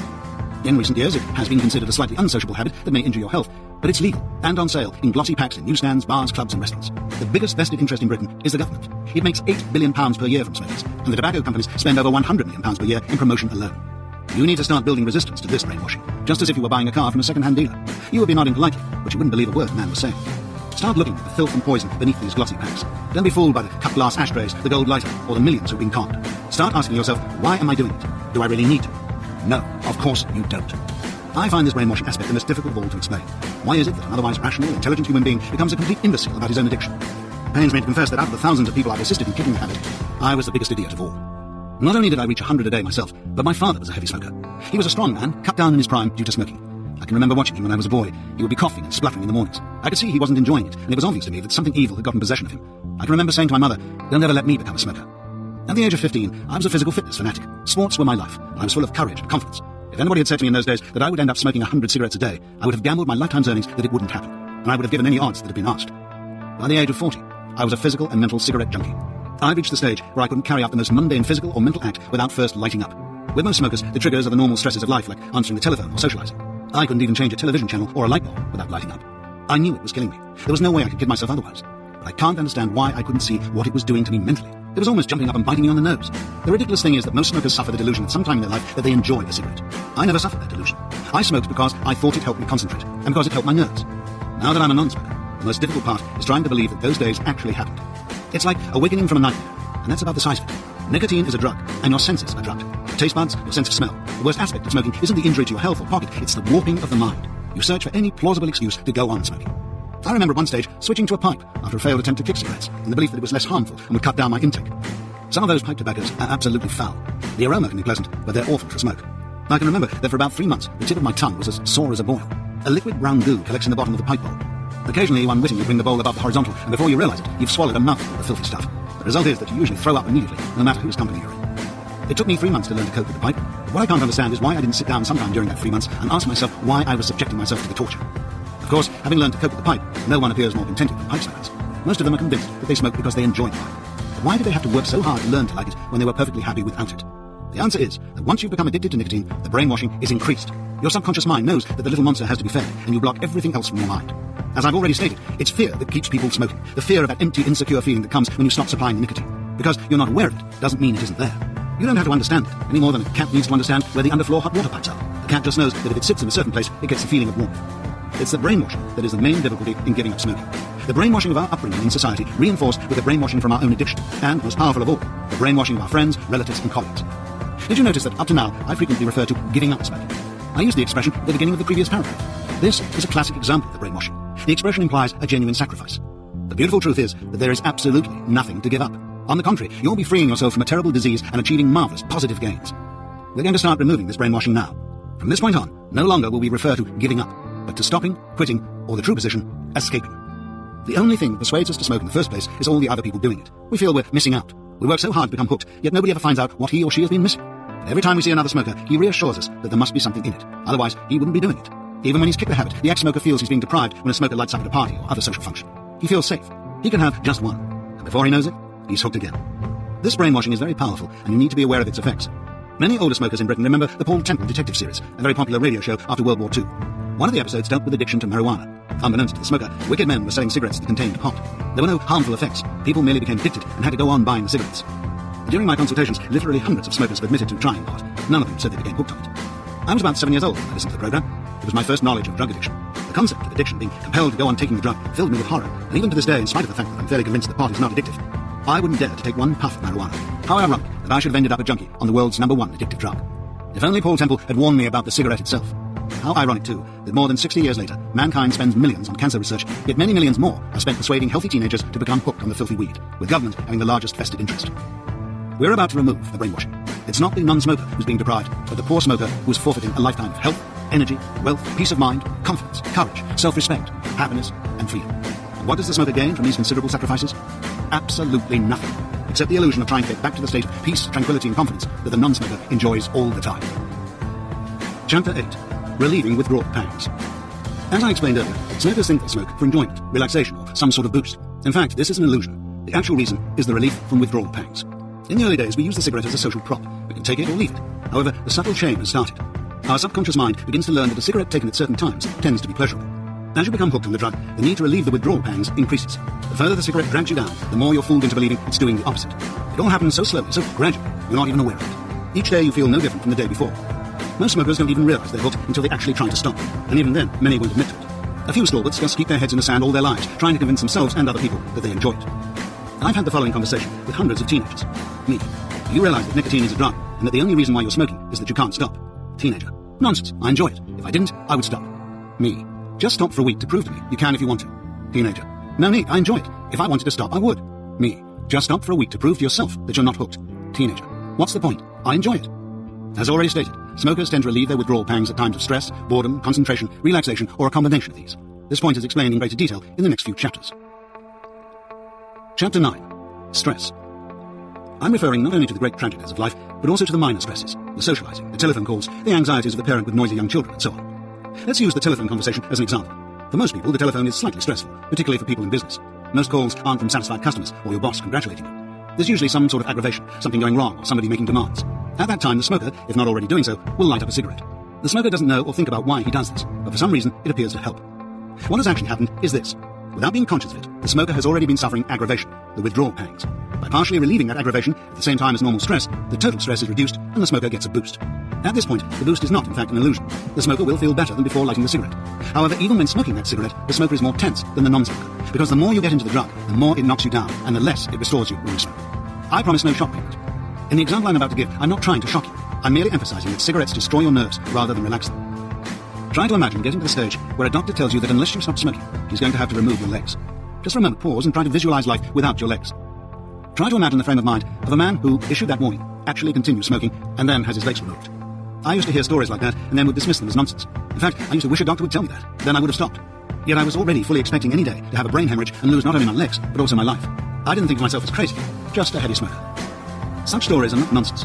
That is what this awful drug does to you. As you go through life, it systematically takes away your nerve and courage. The more it takes your courage away, the more you are deluded into believing the cigarette is doing the opposite. We've all heard the panic that overtakes smokers when they're out late at night and in fear of running out of cigarettes. Non-smokers don't suffer from this. The cigarette causes the feeling. At the same time, as you go through life, the cigarette not only destroys your nerves, but is also a powerful poison, progressively destroying your physical health. By the time the smoker reaches the stage at which it's life-threatening, he or she believes the cigarette offers courage and can't face life without it. Get it clear in your head that the cigarette is not relieving your nerves. It is slowly but steadily destroying them. One of the great gains of breaking the habit is the return of your confidence and self-assurance. Chapter 10. Boredom. If you're already smoking at this moment, you've probably already forgotten about it until I reminded you. Another fallacy about smoking is that cigarettes relieve boredom. Boredom is a frame of mind. When you smoke a cigarette, your mind isn't saying, I'm smoking a cigarette, I'm smoking a cigarette. The only time that happens is when you've been deprived for a long time and are trying to cut down, or during those first few cigarettes after a failed attempt to stop. The true situation is this. When you're addicted to nicotine and are not smoking, there is something missing. If you have something to occupy your mind that isn't stressful, you can go for long periods without being bothered by the absence of the drug. However, when you're bored, there's nothing to take your mind off it. So, you feed the monster. When you're indulging yourself, that is not trying to stop or cut down. Even lighting up becomes subconscious. Even pipe smokers and roll-your-own smokers can perform this ritual automatically. If any smoker tries to remember the cigarettes he has smoked during the day, he can remember only a small proportion. The first one of the day or the one after a meal. The truth is that cigarettes tend to increase boredom indirectly because they make you feel lethargic. Instead of undertaking some energetic activity, smokers tend to lounge around, bored, relieving their withdrawal pangs. This is why countering the brainwashing is so important. Smokers tend to smoke when bored, and because we've been told since birth that smoking relieves boredom, it doesn't occur to us to question the fact. We've also been brainwashed into believing that chewing gum aids relaxation. It's a fact that when under stress, people tend to grind their teeth. All chewing gum does is to give you a logical reason to grind your teeth. Next time you watch someone chewing gum, observe him or her closely and ask yourself whether that person looks relaxed or tense. Observe smokers who are smoking because they're bored. They still look bored. The cigarette doesn't relieve the boredom. As an ex-chain smoker, I can assure you that there are no more boring activities in life than lighting up one filthy cigarette after another, day in, day out, year in, year out. Chapter 11. Concentration. Cigarettes do not help concentration. That is just another illusion. When you're trying to concentrate, you automatically try to avoid distractions, such as feeling cold or hot. The smoker is already suffering. That little monster wants his fix. So when the smoker wants to concentrate, he doesn't even have to think about it. He automatically lights up, partially ends the craving, gets on with the matter at hand, and has already forgotten that he's smoking. Cigarettes don't help concentration. They help to ruin it, because after a while, even while smoking a cigarette, the smoker's withdrawal pangs cease to be completely relieved. The smoker then increases his intake, thus increasing the problem. Concentration is also affected adversely for another reason. The progressive blocking of the arteries and veins with poisons starves the brain of oxygen. In fact, concentration and inspiration are greatly improved as this process is reversed. It was the concentration aspect that prevented me from succeeding when using the willpower method. I could put up with the irritability and bad temper, but when I really needed to concentrate on something difficult, I had to have that cigarette. I can well remember the panic I felt when I discovered that I was not allowed to smoke during my accounting exams. I was already a chain smoker and convinced that I would not be able to concentrate for 3 hours without a cigarette. But I passed the exams, and I can't even remember thinking about smoking at the time. So, when it came to the crunch, it obviously didn't bother me. The loss of concentration that smokers suffer when they try to stop smoking is not in fact due to the physical withdrawal from nicotine. When you're a smoker, you have mental blocks. When you have one, what do you do? If you're not already smoking a cigarette, you light up. That doesn't cure the mental block, so then what do? You do what you have to do. You get on with it, just as non-smokers do. When you're a smoker, nothing gets blamed on the cigarette. Smokers never have smoking coughs, they just have permanent colds. The moment you stop smoking, everything that goes wrong in your life is blamed on the fact that you've stopped smoking. Now when you have a mental block, instead of just getting on with it, you start to say, if only I could light up now, it would solve my problem. You then start to question your decision to quit smoking. If you believe that smoking is a genuine aid to concentration, then worrying about it will guarantee that you won't be able to concentrate. It's the doubting, not the physical withdrawal pangs, that causes the problem. Always remember, it is smokers who suffer withdrawal pangs, not non-smokers. When I extinguished my last cigarette, I went overnight from 100 a day to 0 without any apparent loss of concentration. Chapter 12. Relaxation. Most smokers think that a cigarette helps them relax. The truth is that nicotine is a chemical stimulant. If you take your pulse and then smoke 2 consecutive cigarettes, there'll be a marked increase in your pulse rate. One of the favourite cigarettes for most smokers is the one after a meal. A meal is a time of day when we stop working. We sit down and relax, relieve our hunger and thirst, and are then completely satisfied. However, the poor smoker can't relax, as he has another hunger to satisfy. He thinks of the cigarette as the icing on the cake, but it is the little monster that needs feeding. The truth is that the nicotine addict can never be completely relaxed, and as you go through life, it gets worse. The most unrelaxed people on this planet aren't non-smokers, but 50-year-old business executives who chain smoke, are permanently coughing and spluttering, have high blood pressure, and are constantly irritable. At this point, cigarettes cease to relieve even partially the symptoms that they've created. I can remember when I was a young accountant bringing up a family. One of my children would do something wrong, and I would lose my temper to an extent that it was out of all proportion to what he'd done. I really believed that I had an evil demon in my makeup. I now know that I did. However, it wasn't some inherent flaw in my character, but the little nicotine monster that was creating the problem. During those times, I thought I had all the problems in the world, but when I look back on my life, I wonder where all the great stress was. In every other area of my life, I was in control. The one thing that controlled me was the cigarette. The sad thing is that even today, I can't convince my children that it was smoking that caused me to be so irritable. Every time they hear a smoker trying to justify his addiction, the message is, oh, cigarettes calm me. They help me to relax. Several years ago, the adoption authorities in the UK threatened to prevent smokers from adopting children. A man rang up irate. He said, "You're completely wrong. I can remember when I was a child. If I had a contentious matter to raise with my mother, I would wait until she lit a cigarette, because she was more relaxed then." Why couldn't he talk to his mother when she wasn't smoking a cigarette? Why are smokers so unrelaxed when they're not smoking, even after a meal to rescue? Why are non-smokers completely relaxed then? Why are smokers unable to relax without a cigarette? Start watching them, particularly when they aren't allowed to smoke. You'll find that they have their hands near their mouths, or they're twiddling their thumbs, or tapping their feet, or fiddling with their hair, or clenching their jaw. Smokers aren't relaxed. They've forgotten what it feels like to be completely relaxed. It's one of the many joys you have to come. The whole business of smoking can be likened to a fly being caught in a pitcher plant. To begin with, the fly is eating the nectar. At some imperceptible stage, the plant begins to eat the fly. Isn't it time you climbed out of that plant? Chapter 13. Combination cigarettes. No, a combination cigarette is not when you're smoking 2 or more at the same time. When that happens, you begin to wonder why you were smoking the first one. I once burnt the back of my hand trying to put a cigarette in my mouth when there was already one there. Actually, it's not quite as stupid as it may seem. As I've already said, eventually the cigarette ceases to relieve the withdrawal pangs, and even when you're smoking the cigarette, there's still something missing. This is the terrible frustration of the chain smoker. Whenever you need the boost, you're already smoking, and this is why heavy smokers often turn to drink or other drugs. But I digress. A combination cigarette is one occasioned by 2 or more of our usual reasons for smoking, such as social functions, parties, weddings, or meals in restaurants. These are examples of occasions that are both stressful and relaxing. This might at first appear to be a contradiction, but it isn't. Any form of socializing can be stressful, even with friends, and at the same time you want to be enjoying yourself and be completely relaxed. There are situations where all 4 reasons for smoking are present at one and the same time. Driving can be one of these. If you're leaving a tense situation, like a visit to the dentist or the doctor, you can now relax. At the same time, driving always involves an element of stress. Your life is at stake. You're also having to concentrate. You may not be aware of the latter 2 factors, but the fact that they're subconscious doesn't mean they aren't there. And if you're stuck in a traffic jam or have a long highway drive, you may also be bored. Another classic example is a game of cards. If it's a game like bridge or poker, you have to concentrate. If you're losing more than you can afford, it's stressful. If you have long periods of not getting a decent hand, it can be boring. And while all this is going on, you are at leisure. You're supposed to be relaxing. During a game of cards, no matter how slight the withdrawal pangs are, all smokers will be chain smoking, even otherwise casual smokers. The ashtrays will fill and overflow in no time. There'll be a constant fallout cloud above head height. If you were to tap any of the smokers on the shoulder and ask him if he was enjoying it, the answer would be, you've got to be joking. It's often after nights like these, when we wake up with the throat like a cesspit, that we decide to stop smoking.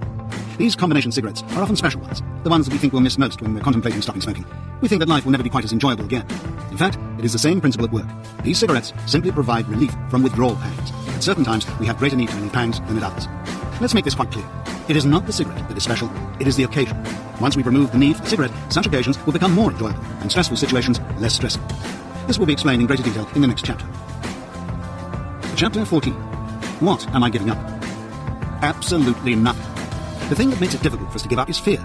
The fear that we're being deprived of our pleasure or prop. The fear that certain pleasant situations will never be quite the same again. The fear of being unable to cope with stressful situations. In other words, the effect of brainwashing is to delude us into believing that there's a weakness in us, or something inherent in the cigarette that we need, and that when we stop smoking, there'll be a void. Get it clear in your mind. Cigarettes do not fill a void. They create it. These bodies of ours are the most sophisticated objects on this planet. Whether you believe in a creator, a process of natural selection, or a combination of both, whatever being or system devised these bodies of ours, it is immeasurably more effective than man. Man cannot create the smallest living cell, let alone the miracle of eyesight, reproduction, circulation, or our brains. If the creator or process had intended us to smoke, we would have been provided with some device to filter the poisons out of our bodies. Our bodies are, in fact, provided with fail-safe warning devices, such as coughing, dizziness, or sickness, yet we ignore these at our peril. The beautiful truth is, there is nothing to give up. Once you purge that little monster from your body and the brainwashing from your mind, you'll neither want cigarettes nor need them. Cigarettes do not improve meals, they ruin them. They destroy our sense of taste and smell. Observe smokers in a restaurant smoking between courses. They can't wait for the meal to be over, as it's interfering with the cigarettes. Many smokers do it in spite of the fact that they know it offends non-smokers. It's not that smokers are generally inconsiderate people, it's just that they're miserable without the cigarette. They're between the devil and the deep blue sea. They either have to abstain and be miserable because they can't smoke, or smoke and be miserable because they're offending other people and feel guilty and despise themselves for it. Watch smokers at an official function where they have to wait for the loyal toast. Many of them develop weak bladders and have to sneak off for a quick smoke. That's when you see smoking for the true addiction that it is. Smokers do not smoke because they enjoy it. They do it because they're miserable without it. Because many of us start smoking on social occasions when we're young and shy, we acquire the belief that we can't enjoy social occasions without a cigarette. This is nonsense. Tobacco takes away your confidence. Major evidence of the fear that cigarettes instill in smokers can be seen by their effect on women who are fastidious about their personal appearance. They wouldn't dream of appearing at a social function not immaculately turned out and smelling beautiful. Yet knowing that their breath smells like a stale ashtray doesn't seem to deter them in the least. I know that it bothers them greatly. Many hate the smell of their own hair and clothes, yet it doesn't deter. Such is the fear that this awful drug instills in the smoker. Cigarettes do not help social occasions. They destroy them. Having to hold a drink in one hand and a cigarette in the other, trying to dispose of the ash and the continued chain of cigarette butts, trying not to breathe smoke and fumes into the face of the person you're conversing with, and wondering whether anyone can smell your breath or see the stains on your teeth, all take away from your ability to enjoy yourself in a social situation. Not only is there nothing to give up, but there are marvellous positive gains. When smokers contemplate quitting smoking, they tend to concentrate on health, money, and social stigma. These are obviously valid and important issues, but I personally believe the greatest gains from stopping are psychological, and for varying reasons they include 1. The return of your confidence and courage, 2. Freedom from the slavery, and 3. Not having to go through life suffering the awful black shadows at the back of your mind, knowing you're being despised by half the population, and worst of all, despising yourself. Not only is life better as a non-smoker, it's infinitely more enjoyable. I don't just mean that you'll be healthier and wealthier, I mean you'll be happier and enjoy life far more. The tremendous gains from being a non-smoker are discussed in the next few chapters. If you find it difficult to appreciate the concept of the void, the following analogy may help. Imagine having a cold sore on your face. I've got this marvellous ointment. I say to you, try this stuff. You rub the ointment on, and the sore disappears immediately. A week later, it reappears. You ask, do you have any more of that ointment? I say, keep the tube, you might need it again. You apply the ointment, presto, the sore disappears again. Every time the sore returns, it gets larger and more painful, and the interval gets shorter and shorter. Eventually, the sore covers your whole face and is excruciatingly painful. It's now returning every half hour. You know that the ointment will remove it temporarily, but you're very worried. Will the sore eventually spread over your whole body? Will the interval disappear completely? You go to your doctor. He can't cure it. You try other things, but nothing helps except this marvellous ointment. By now, you are completely dependent on the ointment. You never go out without ensuring that you have a tube of the ointment with you. If you go abroad, you make sure that you take several tubes with you. Now, not only do you have worries about your health, but I'm charging you $100 per tube. You have no choice but to pay. You then read in the medical column of your newspaper that this isn't happening just to you. Many other people have been suffering from the same problem. In fact, pharmacists have discovered that the ointment doesn't actually cure the sore. All it does is reduce the sore beneath the surface of the skin. It's the ointment that has caused the sore to grow. To get rid of the sore, all you have to do is to stop using the ointment. The sore will eventually disappear in due course. Would you continue to use the ointment? Would it take willpower not to use the ointment? If you didn't believe the article, you might be apprehensive for a few days, but once you realized that the sore was beginning to get better, the need or desire to use the ointment would go.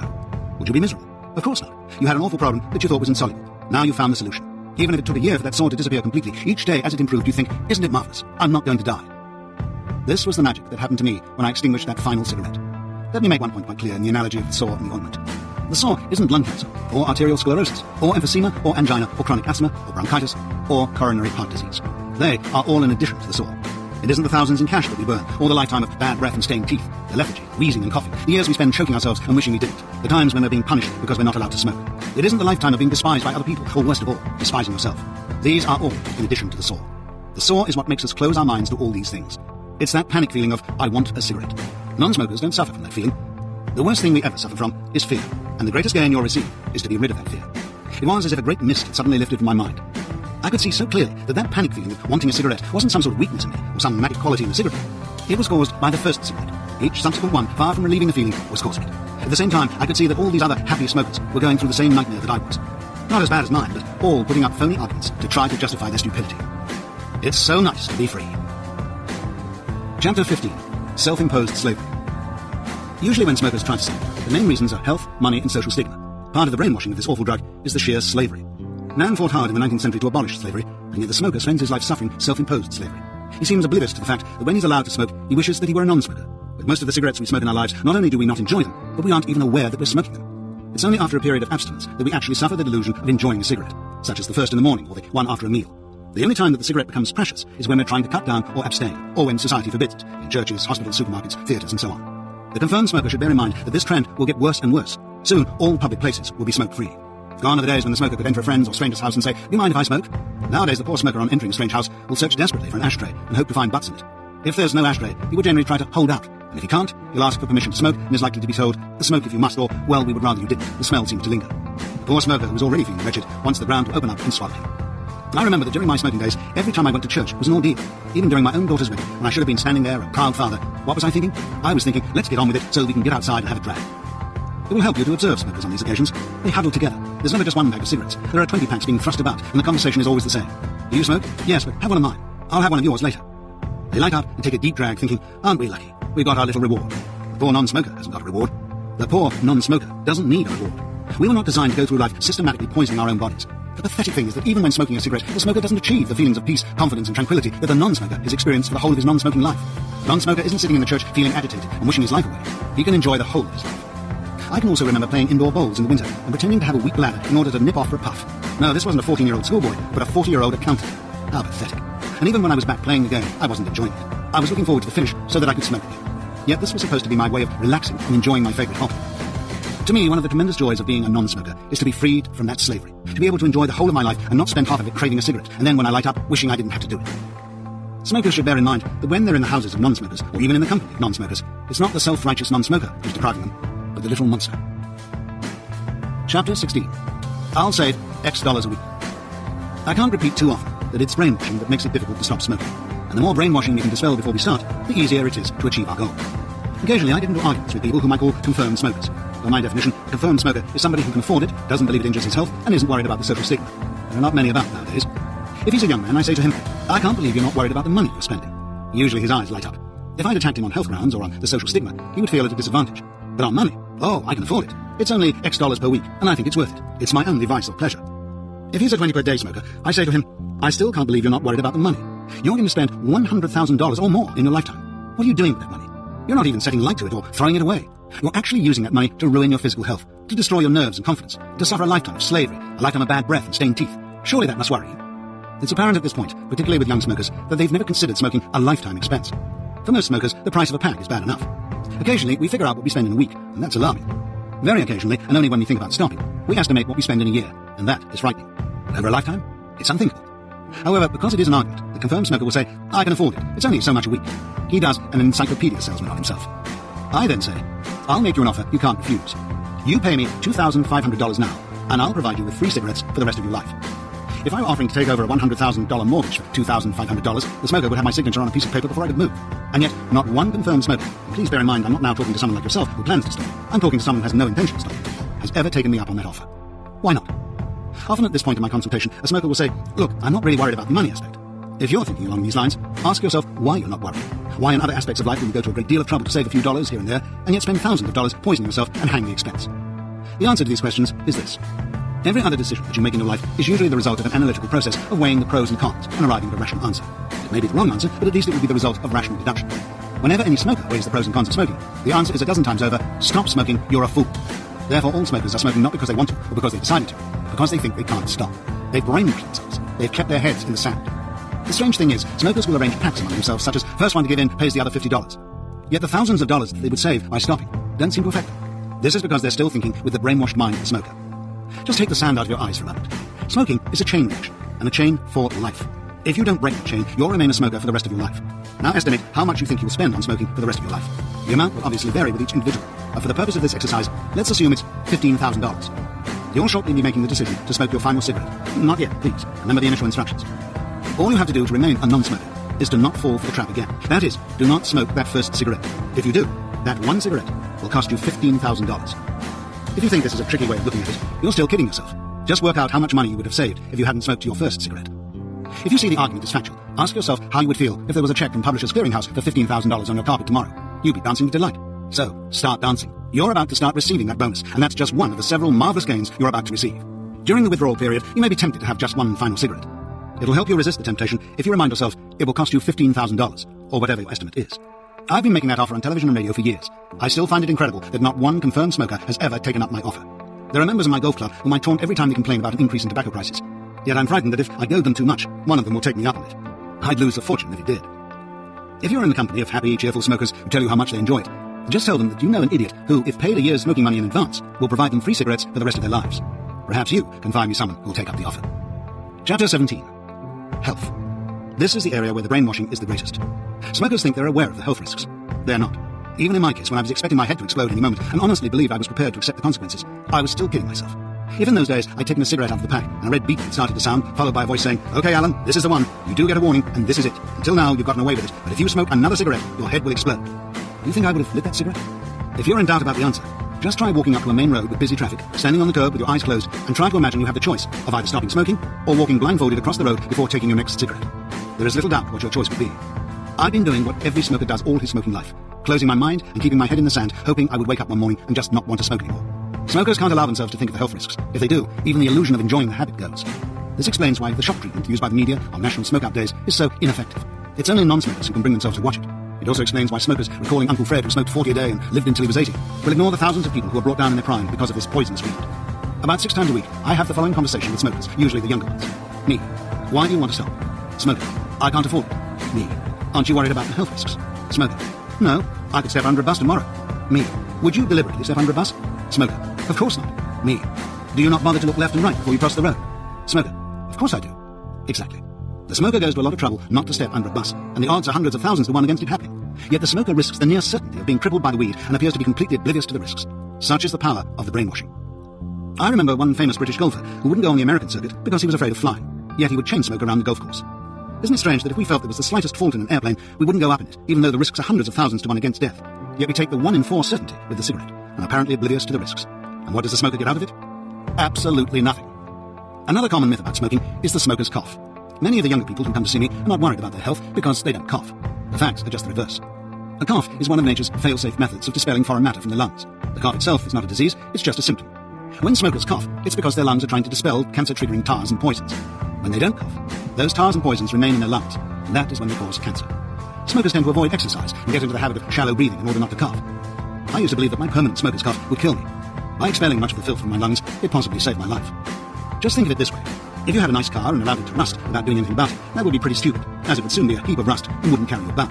However, that would not be the end of the world. It's only a question of money, and you could always buy a new car. Your body is the vehicle that carries you through life. We all say that our health is our most valued asset. How true that is, as sick millionaires will tell you. Most of us can look back at some illness or accident in our lives when we prayed to get better. How soon we forget. By being a smoker, you're not only letting rust get in and doing nothing about it, you're systematically destroying the vehicle you need to get through life. And you only get one. Wiser.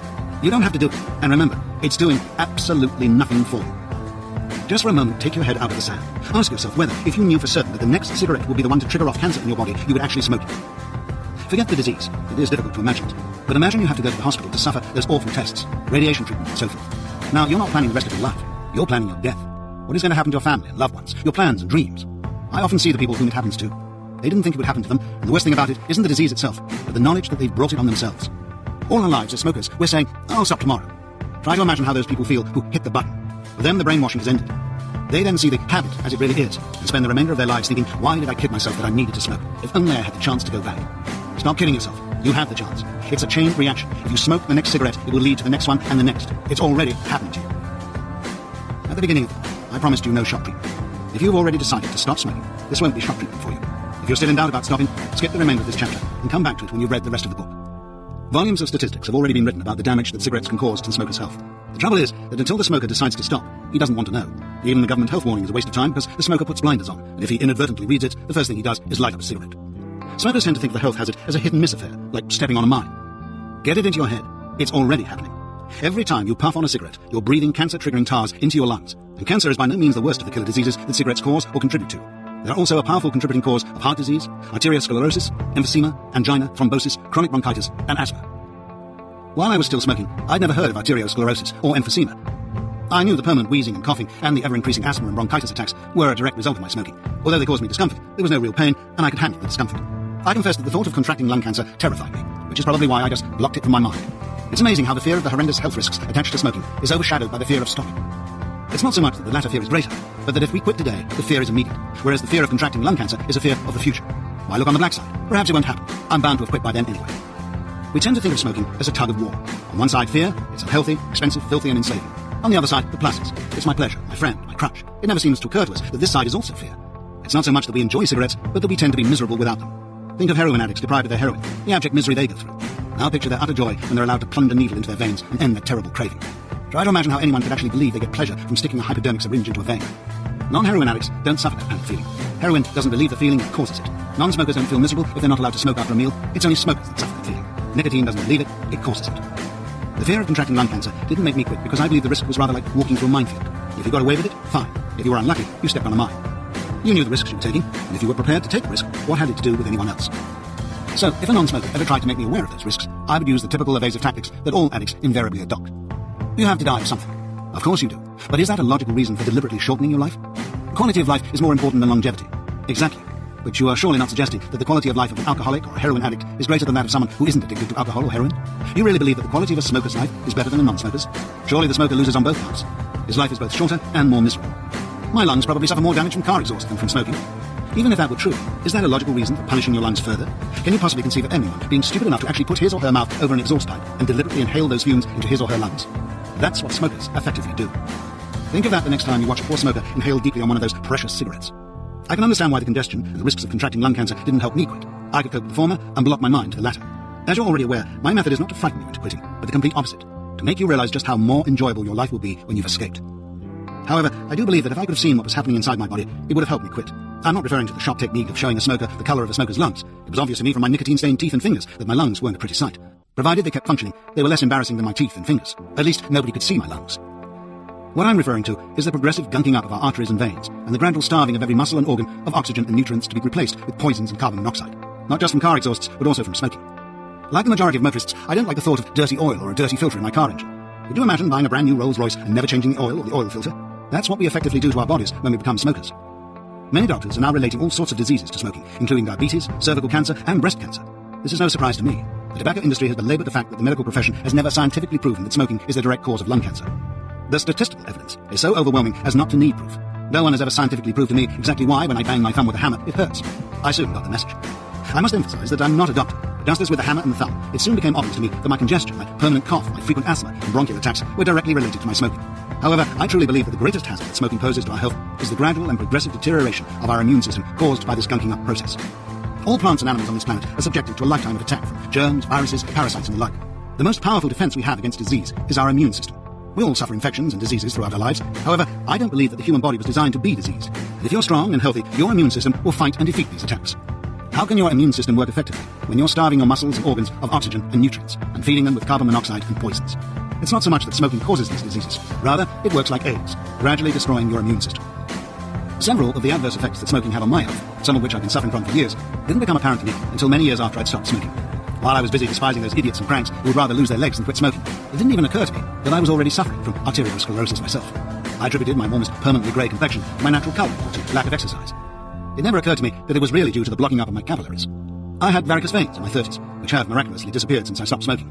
About 5 years before I stopped, I reached the stage when every night I would have this weird sensation in my legs. It wasn't a sharp pain or like pins and needles, just a sort of restless feeling. I would get my wife Joyce to massage my legs every night. It didn't occur to me until at least a year after I'd stopped that I no longer needed the massage. About 2 years before I quit, I would occasionally get violent pains in my chest, which I feared must be lung cancer, but now assume to have been angina. I haven't had a single attack since I quit. When I was a child, I would bleed profusely from cuts. This frightened me. No one explained to me that bleeding was in fact a natural and essential healing process, and that the blood would clot when its healing purpose was completed. I suspected that I was a hemophiliac, and feared that I might bleed to death. Later in life, I would sustain quite deep cuts, yet hardly bleed at all. This brown-red gunk would ooze from the cut. The colour worried me. I knew that blood was meant to be bright red, and I assumed that I had some sort of blood disease. However, I was pleased about the consistency, which meant that I no longer bled profusely. Not until after I'd stopped smoking did I learn that smoking coagulated the blood, and that the brownish colour was due to lack of oxygen. I was ignorant of the effect at the time, but in hindsight, it was this effect that smoking was having on my health that most fills me with horror. When I think of my poor heart trying to pump that gunk around restricted blood vessels day in and day out without missing a single beat, I find it a miracle that I didn't suffer a stroke or a heart attack. It made me realize not how fragile our bodies are, but what strong and ingenious machines they are.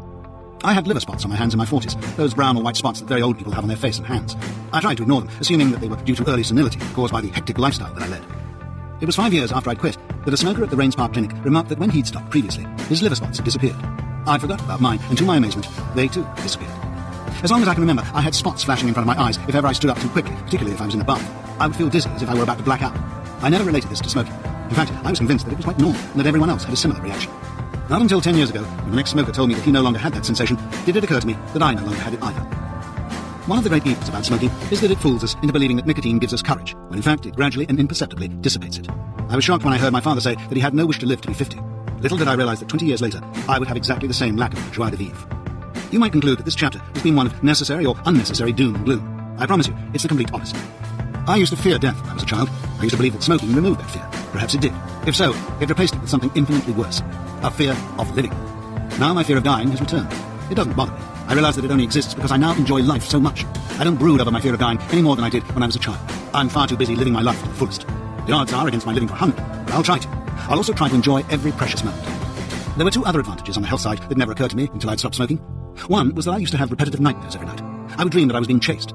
I can only assume that these nightmares were the result of my body being deprived of nicotine throughout the night and the insecure feeling that caused. Now the only nightmares that I have is that I occasionally dream that I'm smoking again. This is quite a common dream among ex-smokers. Some worry that it means they're still subconsciously pining for a cigarette. Don't worry about it. The fact that it was a nightmare means that you're very pleased not to be a smoker. There is that twilight zone after any nightmare when you wake up and are not sure whether it's a genuine catastrophe. But isn't it marvellous when you realise that it was only a dream? When I described being chased every night in a dream, I originally typed chased, C-H-A-S-T-E. Perhaps this was just a Freudian slip, but it does give me a convenient lead into the second advantage. At clinics, when covering the effect that smoking has on concentration, I would sometimes say, which organ in your body has the greatest need of a good supply of blood? The stupid grins, usually on the faces of the men, would indicate that they'd missed the point. However, they were absolutely right. Being a somewhat shy Englishman, I find the subject rather embarrassing, and I have no intention of doing a miniature Kinsey report by going into detail about the adverse effects that smoking had on my own sexual activity and enjoyment, or that of other ex-smokers with whom I've discussed the subject. Again, I was not aware of this effect until some time after I'd stopped smoking, and had attributed my sexual prowess and activity, or rather lack of it, to advancing years. However, if you watch nature films, you'll be aware that the first rule of nature is survival, and that the second rule is survival of the species, or reproduction.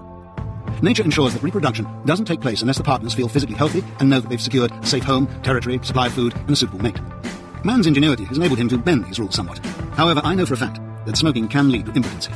I can also assure you that when you feel fit and healthy, you'll enjoy sex much more, and more often. Smokers also suffer the illusion that the ill effects of smoking are overstated. The reverse is the case. There is no doubt that cigarettes are the #1 cause of preventable death in society. The trouble is that in many cases where cigarettes cause the death or are a contributing factor, it's not blamed on cigarettes in the statistics. It's been estimated that 44% of household fires are caused by cigarettes. I wonder how many road accidents have been caused by cigarettes during that split second the driver takes his eye off the road to light up. I'm normally a careful driver, but the nearest I came to death, except from smoking itself, was when trying to roll a cigarette while driving. I hate to think of the number of times I coughed a cigarette out of my mouth while driving. It always seemed to end up between the seats. I'm sure many other smoking drivers have had the experience of trying to locate the burning cigarette with one hand while trying to drive with the other. The effect of the brainwashing is that we tend to think like the man who, having fallen from a 100-story building, is heard to say as he passes the 50th floor, "So far, so good." We think that since we've gotten away with it so far, one more cigarette won't make the difference. Try to see it another way. The habit is a continuous chain for life, each cigarette creating the need for the next. When you start the habit, you light a fuse. The trouble is, you don't know how long the fuse is. Every time you light a cigarette, you are one step nearer to the bomb exploding. How will you know if it's the next one? Chapter 18. Energy.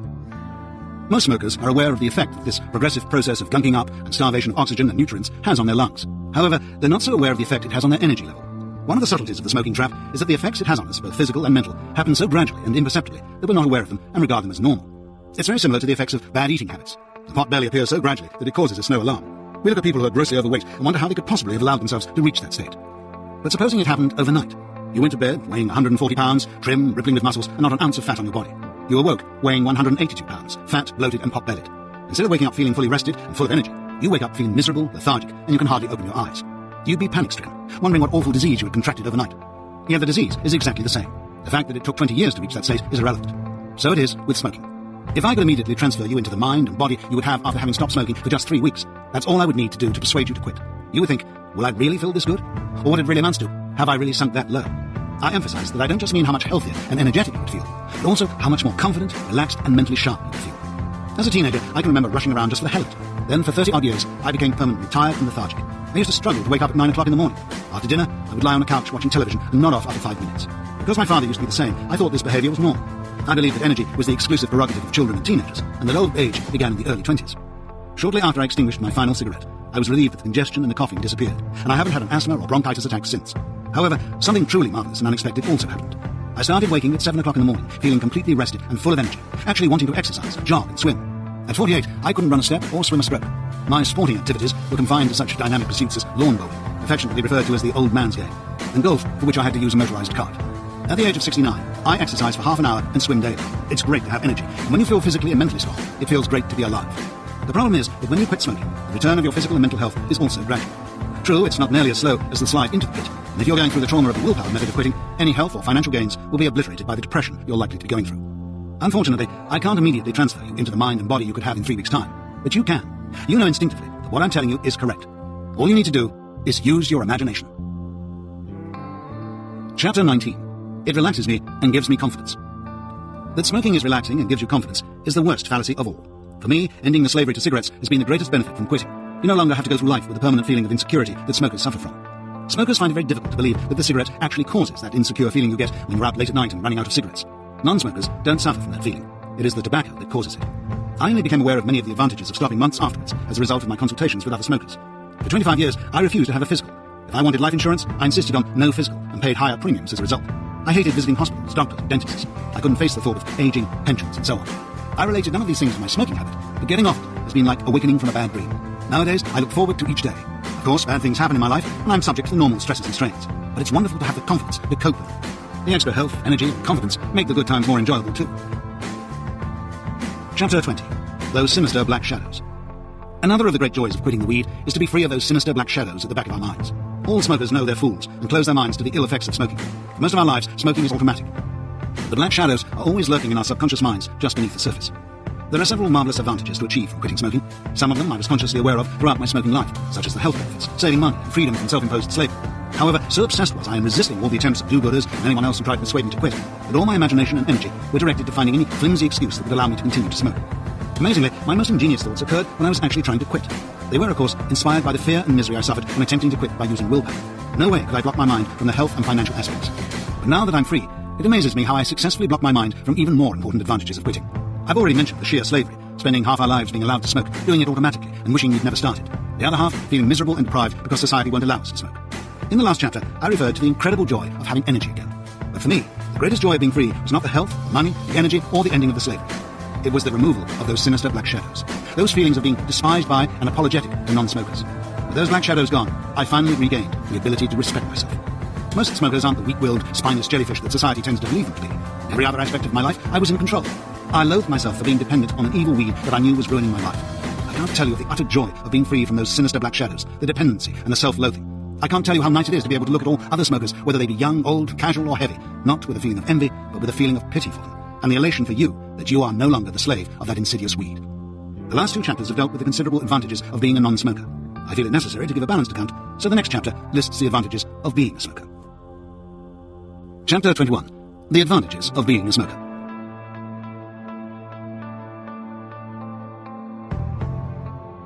Chapter 22. The willpower method of stopping. It's an accepted fact in our society that it's very difficult to stop smoking. Even books advising you how to do so usually start off by telling you how difficult it is. The truth is that it's ridiculously easy. Yes, I can understand your questioning that statement, but just consider it. If your aim is to run a mile in under 4 minutes, that's difficult. You may have to undergo years of hard training, and even then you may be physically incapable of doing it. Much of our achievement lies in the mind. Isn't it strange how difficult a 4-minute mile was until Roger Bannister actually did it? But nowadays, it's commonplace. However, in order to stop smoking, all you have to do is not smoke anymore. No one forces you to smoke, apart from yourself. And unlike food or drink, you don't need it to survive. So if you want to stop doing it, why should it be difficult? In fact, it isn't. It is smokers who make it difficult by using the willpower method. I define the willpower method as any method that forces the smoker to feel he's making some sort of sacrifice. Let's just consider the willpower method. We don't decide to become smokers. We merely experiment with the first few cigarettes, and because they taste awful, we're convinced that we can stop whenever we want to.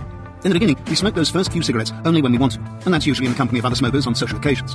Before we realize it, we're not only buying cigarettes regularly and smoking when we want to, we're smoking every day. Smoking has become a part of our lives. We ensure that we always have a cigarette on our person. We believe that social occasions and meals are improved by, and that they relieve stress. It doesn't seem to occur to us that the same cigarette out of the same pack will taste exactly the same after a meal as it does first thing in the morning. In fact, smoking neither improves meals and social occasions, nor does it relieve stress. It's just that smokers believe they can't enjoy a meal or handle stress without a cigarette.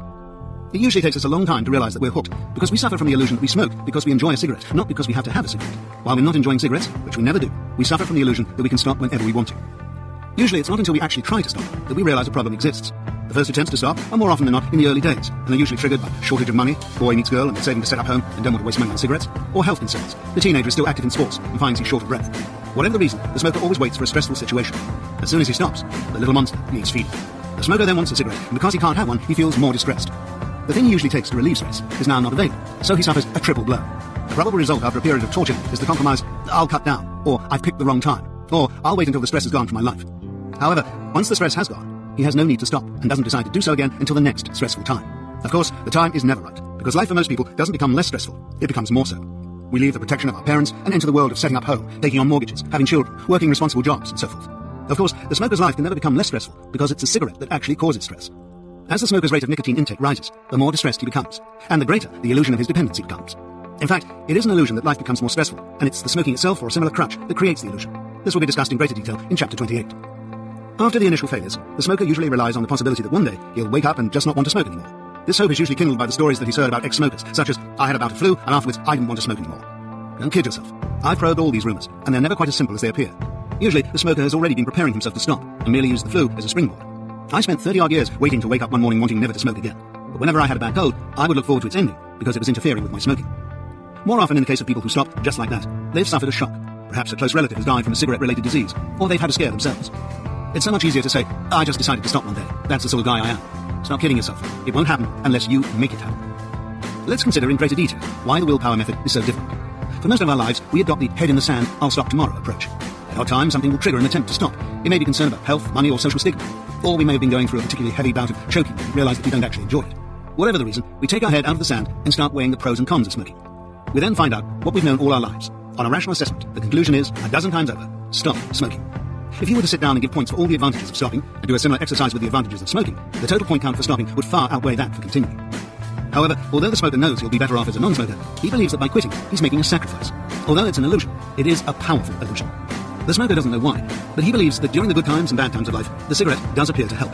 Before he starts the attempts to quit, he's affected by the brainwashing of our society, reinforced by the brainwashing of his own addiction. To these must be added the even more powerful brainwashing of how difficult it is to give up. He's heard stories of smokers who have stopped for many months and are still desperately craving a cigarette. He's heard of the disgruntled stoppers, those who stop and then spend the rest of their lives bemoaning the fact that they'd love a cigarette. He's heard of smokers who've stopped for many years, apparently leading happy lives, but have one cigarette and are suddenly hooked again.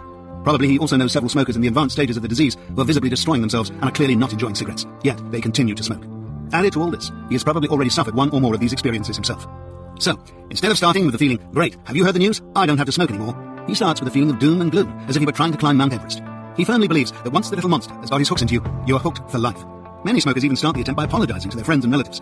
Look, I'm trying to give up smoking. I'll probably be irritable during the next few weeks. Try to bear with me. Most attempts are doomed before they start. Let's assume that the smoker survives a few days without a cigarette.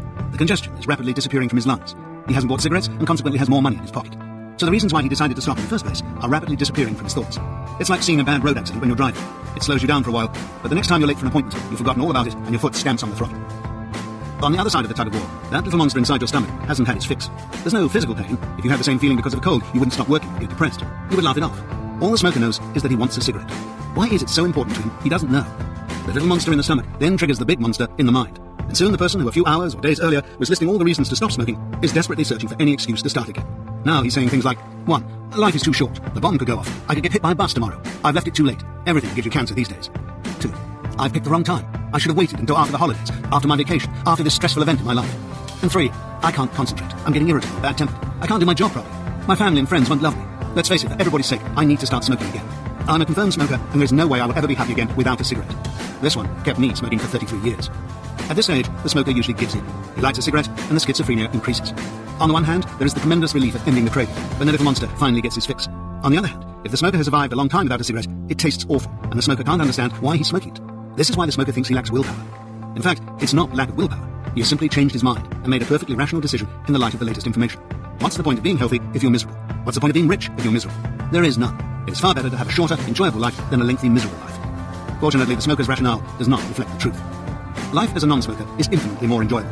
Yet it was the delusion that it is less enjoyable that kept me smoking for 33 years. And I must confess, if that were the true situation, I would still be smoking. Correction, I wouldn't be here. The misery that the smoker is suffering has nothing to do with withdrawal pangs. True, pangs trigger the misery, but the actual agony is in the mind, caused by doubt and uncertainty. Because the smoker starts by feeling he's making a sacrifice, he begins to feel deprived. This is a form of stress. One of the times when his brain tells him, have a cigarette, is a time of stress. Therefore, as soon as he stops smoking, he wants a cigarette. But now he can't have one because he has stopped smoking. This makes him more depressed, which sets the trigger off again. Another thing that makes it so difficult is that you're waiting for something to happen. If your object is to pass a driving test, as soon as you've passed the test, it is certain you've achieved your object. Under the willpower method, you say, if I can go long enough without a cigarette, the urge to smoke will eventually go. How do you know when you've achieved it? The answer is that you never do because you're waiting for something to happen, and nothing else is going to happen. You stopped when you smoked that last cigarette, and what you're really doing now is waiting to see how long it will be before you give in. As I said before, the agony that the smoker undergoes is mental, caused by the uncertainty. Although there's no physical pain, the mental agony still has a powerful effect. The smoker is miserable and insecure. Far from forgetting about smoking, his mind becomes obsessed with it. There can be days or even weeks of black depression. His mind is obsessed with doubts and fears. How long will the craving last? Will I ever be happy again? Will I ever want to get up in the morning? Will I ever enjoy a meal again? How will I ever cope with stress in the future? Will I ever enjoy a social function again?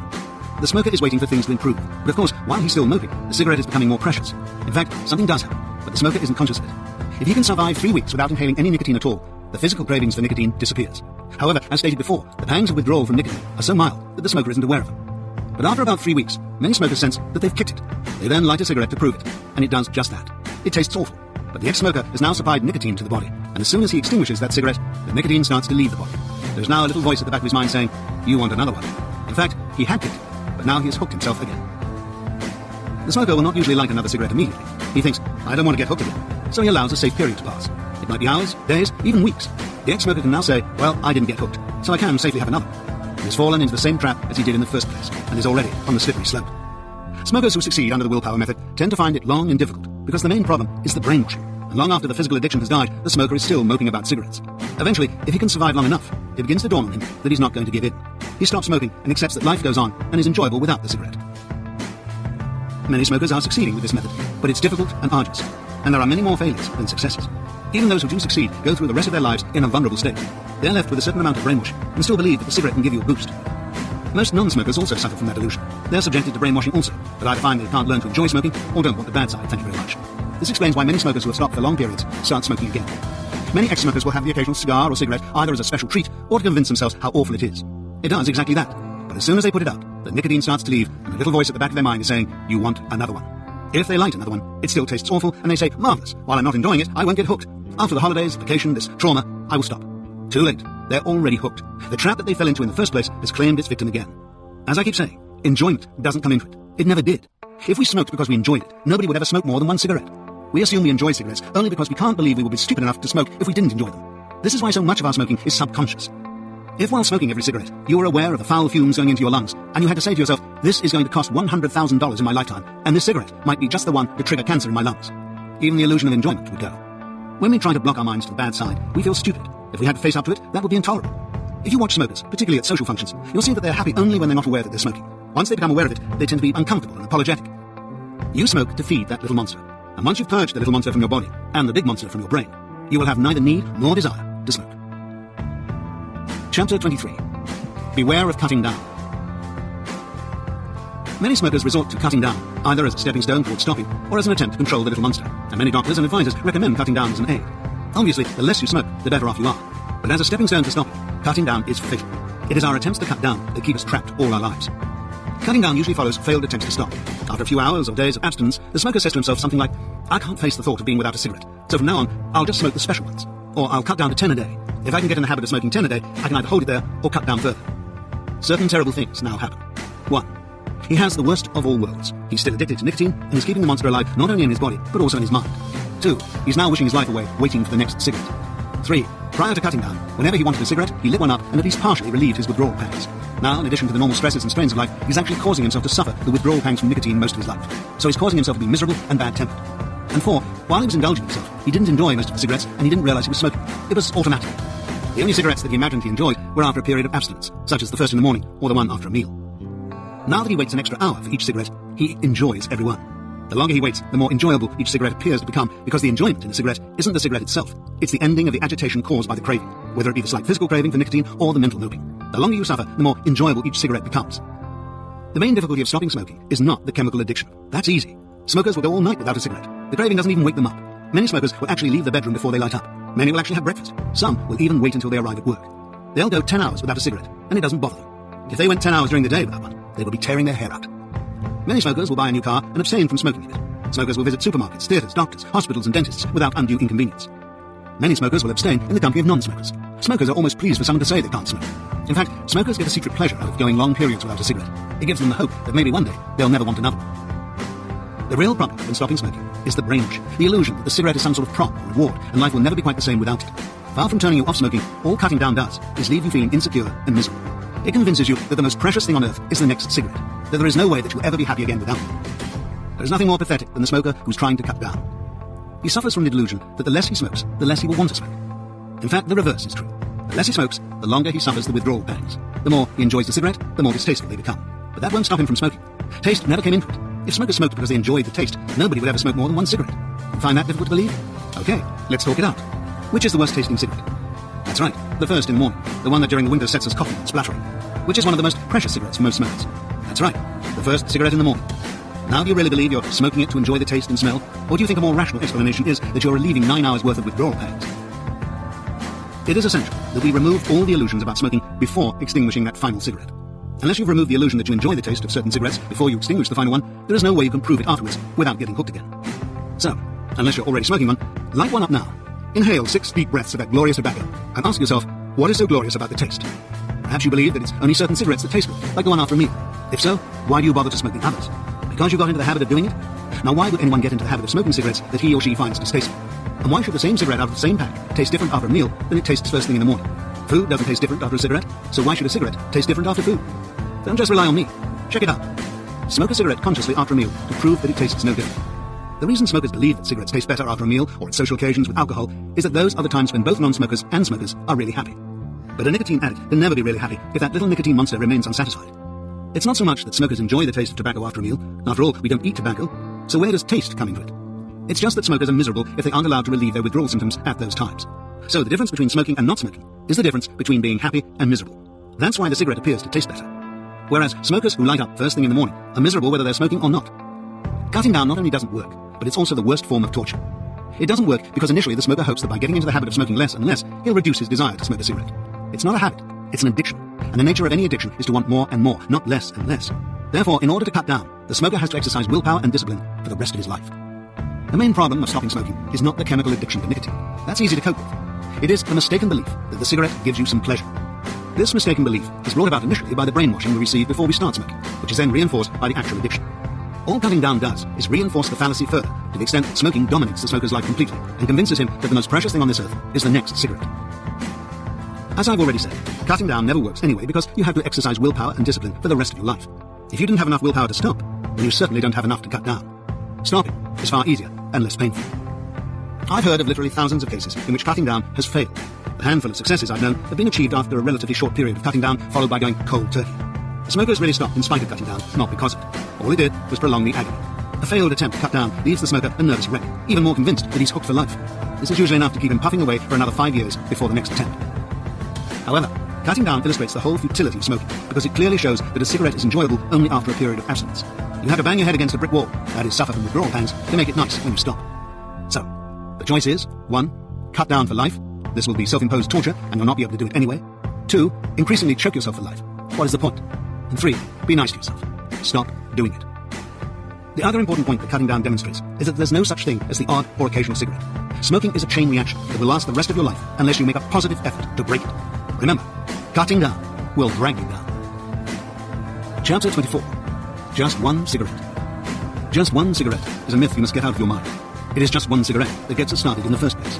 It is just one cigarette that tied us over a difficult patch or on a special occasion that defeats most of our attempts to stop. It is just one cigarette that, when smokers have succeeded in breaking the addiction, sends them back into the trap. Sometimes it's just to confirm that they don't need them anymore, and that one cigarette does just that. It tastes horrible and convinces the smoker he will never become hooked again.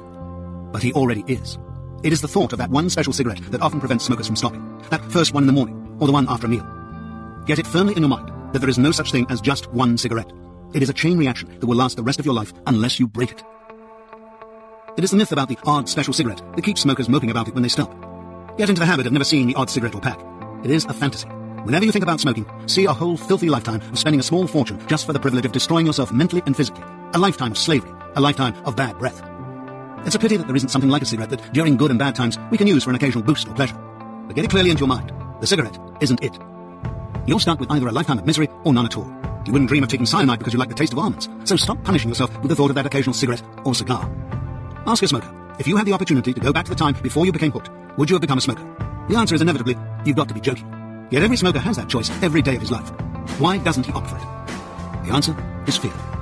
The fear that he cannot stop, or that life won't be the same without it. Stop kidding yourself. You can do it. Anybody can. It's ridiculously easy. In order to make it easy to stop smoking, there are certain fundamentals to get clear in your mind. We've already dealt with 3 of them now. 1. There is nothing to give up. There are only marvelous positive gains to achieve. 2. Never visualize the odd cigarette. It doesn't exist. There is only a lifetime of filth and disease. And 3. There is nothing different about you. Any smoker can find it easy to stop. Many smokers believe that they're confirmed smokers or have addictive personalities. I promise you, there is no such thing. No one needs to smoke before he or she becomes hooked on the drug. It is the drug that hooks you, and not the nature of your character or personality. That is the effect of these drugs. They make you believe that you have an addictive personality. However, it's essential that you remove this belief, because if you believe that you are dependent on nicotine, you will be, even after the little nicotine monster inside your body is dead. It is essential to remove all of the brainwashing. Chapter 25. Casual smokers, teenagers, non-smokers. Heavy smokers tend to envy casual smokers. We've all met these characters. Oh, I can go all week without a cigarette, it really doesn't bother me. We think, I wish I were like that. I know this is hard to believe, but no smoker enjoys being a smoker. Never forget, no smoker ever decided to become a smoker, casual or otherwise. Therefore, all smokers feel stupid. Therefore, all smokers have to lie to themselves and other people in a vain attempt to justify their stupidity. I used to be a golf fanatic. I would brag about how often I played, and I wanted to play more. Why do smokers brag about how little they smoke? If that's the true criterion, then surely the true accolade is not to smoke at all. If I said to you, you know I can go all week without carrots, and it doesn't bother me in the slightest, you would think I was some sort of nutcase. If I enjoy carrots, why would I want to go all week without them? If I don't enjoy them, why would I make such a statement?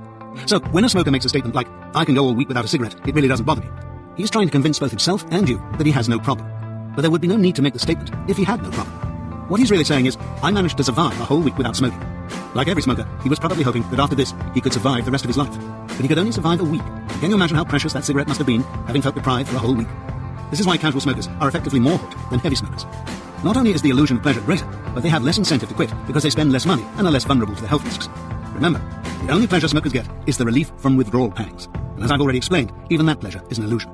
Imagine the little nicotine monster inside your body as a permanent itch, so imperceptible that most of the time you aren't even aware of it. Now, if you have a permanent itch, the natural tendency is to scratch it. As our bodies become more and more immune to nicotine, the natural tendency is to chain smoke.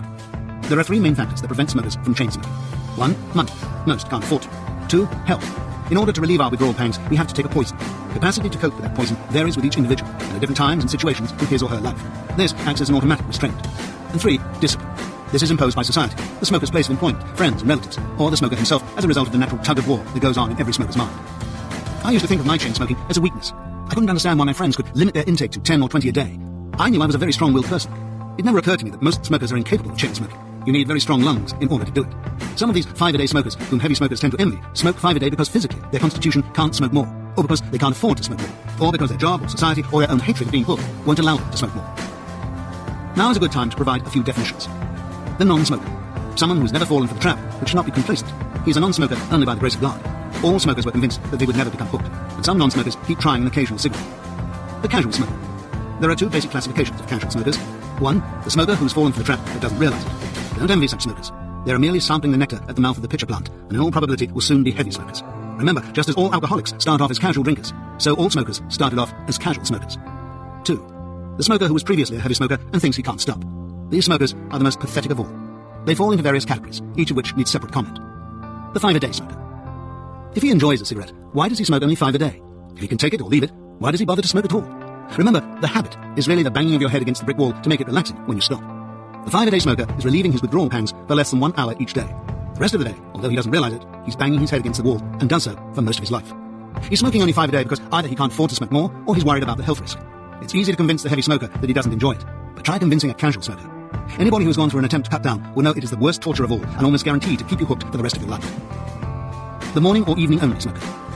He punishes himself by suffering withdrawal pangs for half the day in order to relieve the other half. Again, ask him why, if he enjoys a cigarette, he doesn't smoke the whole day. Or if he doesn't enjoy a cigarette, why he bothers at all.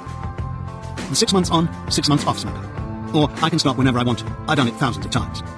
If he enjoys smoking, why does he stop for 6 months? If he doesn't enjoy it, why does he start again? The truth is, he's still hooked. Although he gets rid of the physical addiction, he's left with the main problem, the brainwashing. He hopes each time that he will stop for good, and soon falls for the trap again. Many smokers envy these stoppers and starters. They think, how lucky to be able to control it like that, to smoke when you want to, and stop when you want to. What they always overlook is that these stoppers and starters aren't controllable. When they're smokers, they wish they weren't. They go through the hassle of stopping, then begin to feel deprived and fall for the trap again, then wish they hadn't. They get the worst of all worlds. When they're smokers, they wish they weren't. When they're non-smokers, they wish they could smoke. If you think about it, this is true all our smoking lives. When we're allowed to smoke, we either take it for granted, or wish we didn't. It's only when we can't have cigarettes that they appear so precious. This is the awful dilemma of smokers. They can never win because they're moping about a myth, an illusion. There is one way they can win, and that is to stop smoking and stop moping. I only smoke on special occasions smoking. Yes, we all do to start with, but isn't it amazing how the number of occasions rapidly increase, and before we know it, we're smoking on all occasions? I have stopped, but I have an occasional cigarette smoker. In a way, such smokers are the saddest cases. Either they go through their lives believing they are being deprived, or more often, the occasional cigar becomes two. They remain on the slippery slope, and it goes only one way, downwards. Sooner or later, they're back to being heavy smokers.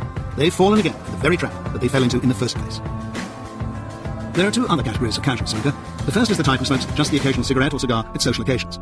These people are really non-smokers. They don't enjoy smoking. It's just that they feel they're missing out. They want to be part of the action. We all start off like this. Next time the cigars go round, watch how after a while the smokers stop lighting those cigars. Even heavy cigarette smokers can't wait to finish them. They would much rather be smoking their own brand. The more expensive and the larger the cigar, the more frustrating it is. The damn thing seems to last all night. The second category is very rare indeed. In fact, of all the thousands who've sought my assistance, I can think of only about a dozen examples.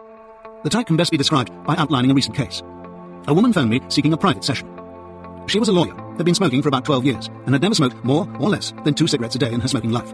She was, incidentally, a very strong-willed person.